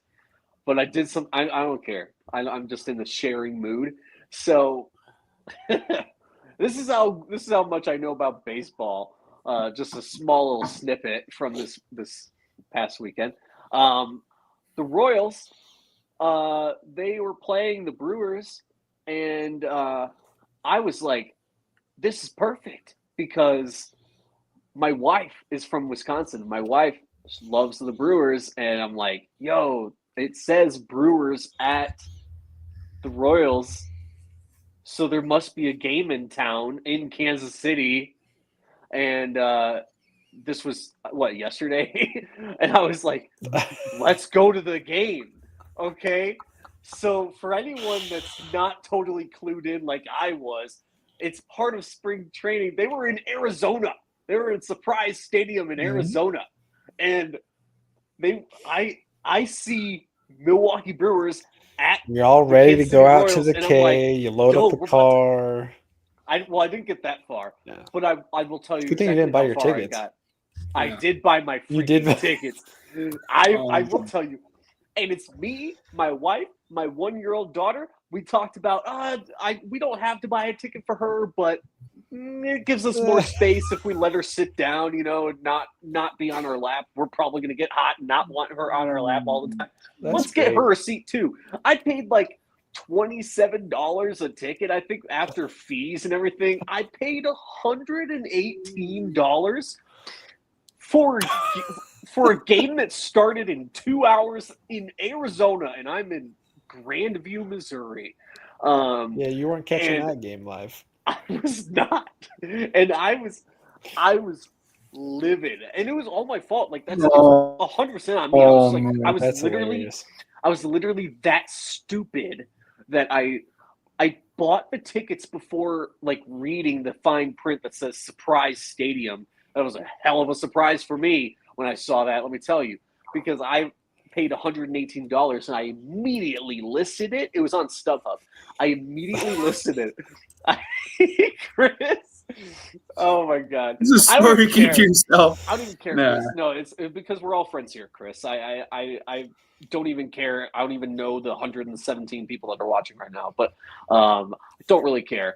I did it. I was excited. I'm a new, still I would consider myself a new dad. I wanted to, take the family to a baseball game. I was all excited, and severely screwed myself over. Paid $118. I immediately listed it right back on StubHub.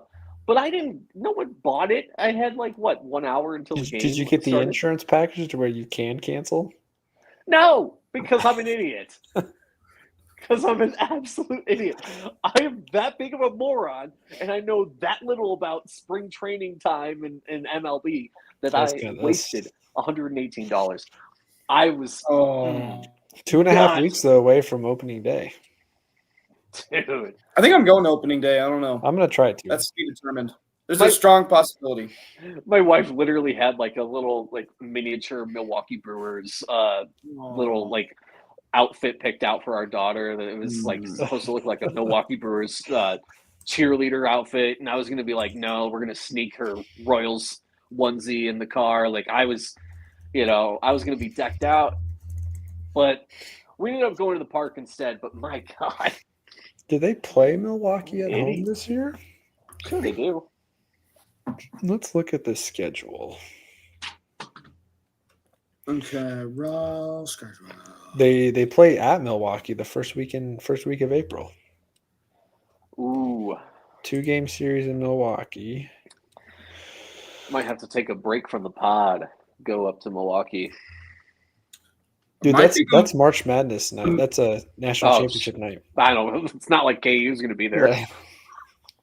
Come on. We might be going to Milwaukee for the first round. Hey, we just spent an hour and a half talking about how might it's be possible. going there. Yeah, wouldn't line up with Royals being there, but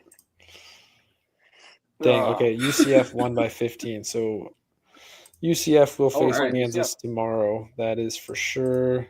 That's a What dub. is the start time of that game? That's a I was dub. gonna double check. If anybody has it off the top of your head, when is the start time for that game tomorrow? I think it's 8:30. Yeah, we're going to be the last game every time.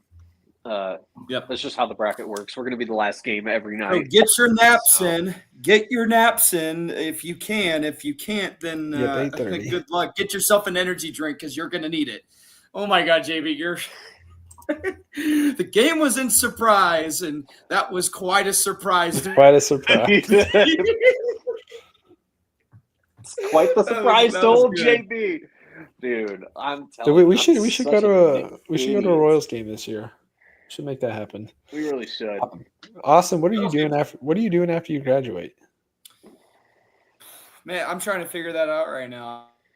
I really don't know. I've been applying to a bunch of different jobs. Ideally, I would love to remain at least around the. If I end up staying in Lawrence, that'd be wonderful. I would love to. Even my mom, wants to try to get me to stay. I'm not kidding. The game is tomorrow. Not at Allen. Tomorrow's not at Allen. It is in It's Kansas. UCF at Kansas. Oh my God. No, but Just in case you were trying to go. I know, Adam. No, but I really don't know what's going to happen after graduation. I'm kind of figuring that out right now, so it's kind of TBA. But my hope is that I stay close. If I don't, then so be it. I will make my way back here, at some point. But yeah, if you're up here through part of the summer, we need to do a podcast trip to the K. Maybe that's I'm gonna be us and I'm gonna be a listeners. conference find a stadium game merchant this season. that we all go to a Royals game and hang out in the parking lot with the listeners and do some tailgating together and go watch a Royals game. That could be fun. Watch Bobby Witt and Jack Caglione. Oh my God, dude, Caglione's gonna be so good. Him and Bobby Witt. Oh, his swing. Oh baby, I am so ready to see that duo hit home run after home run after home run. Okay, we're winning the World Series. I said it. We're winning the World Series. I don't care. I'm just kidding. I'm kidding. I did insert graphic I have already placed a wager on the Royals to win the World Series. Now that the Yankees have lost half their pitching rotation, basically. The National League is deep, but the American League's completely wide open. But yeah, Cags isn't going to be up here until August at the earliest, unless he's just so good in minor league that he's forcing the Royals hand. Yes, Cags is the rookie, first round pick last year. Out of Florida. He's got 3 home runs in spring training already. Not that many at bats, so he can hit it. He can hit it for sure.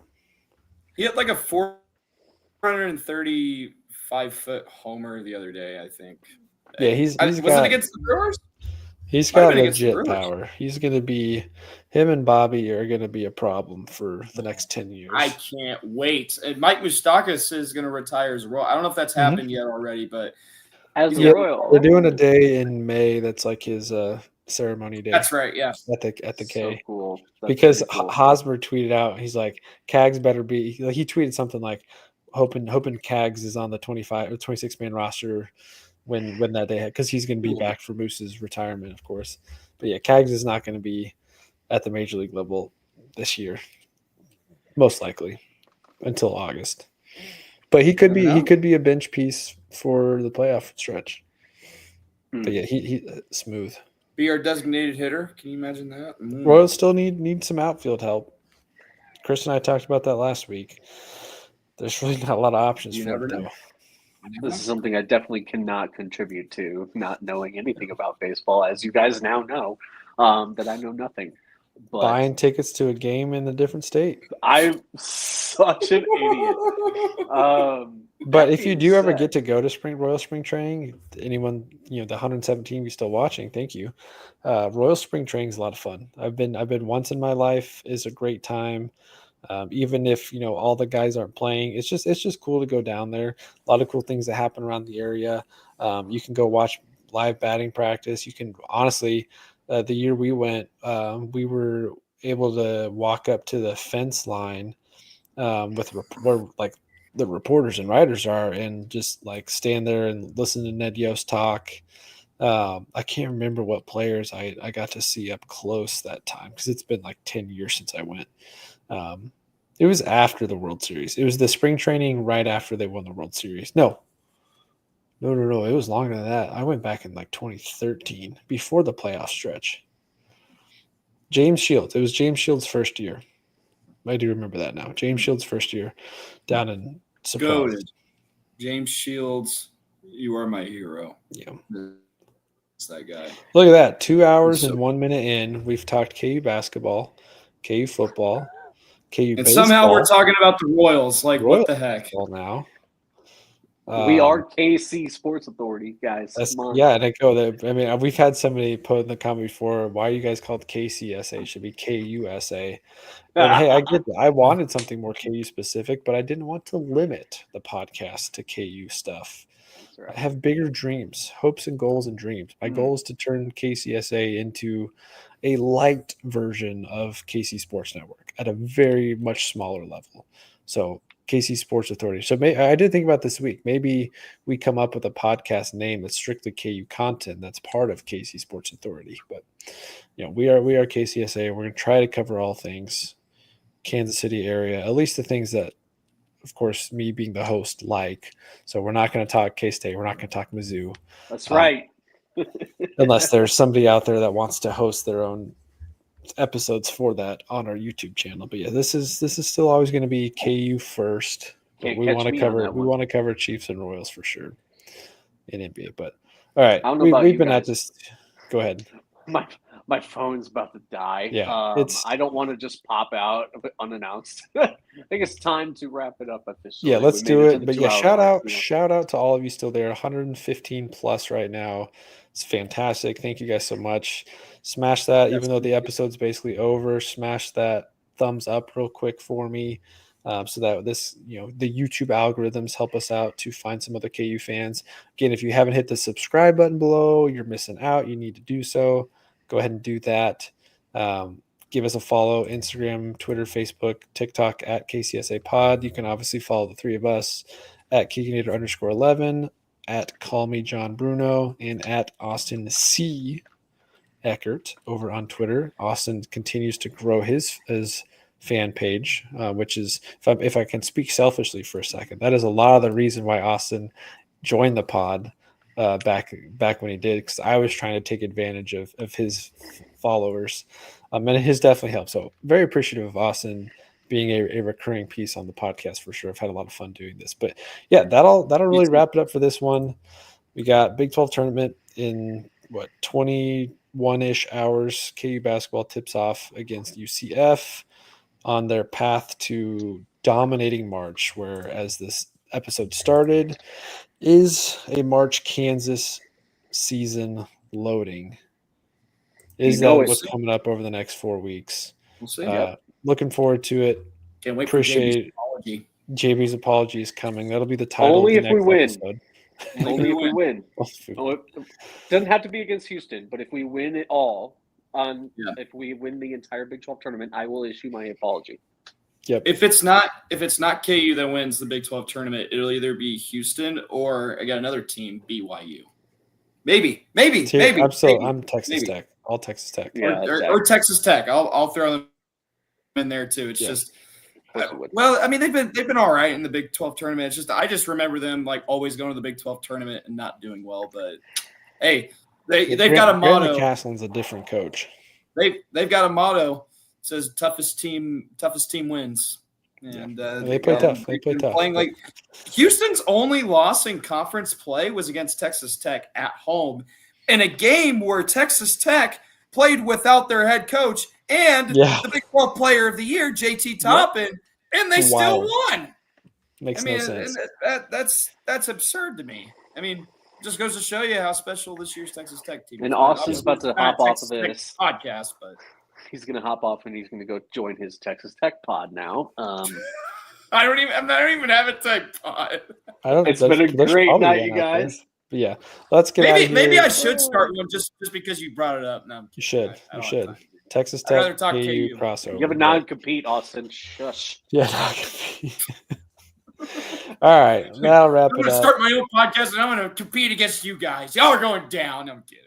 Do it. Hey, the more podcasts, the better. But thanks again, guys. Let's get out of here. Thank y'all. Let's go win the Big 12 tournament and dominate March. Rock chalk.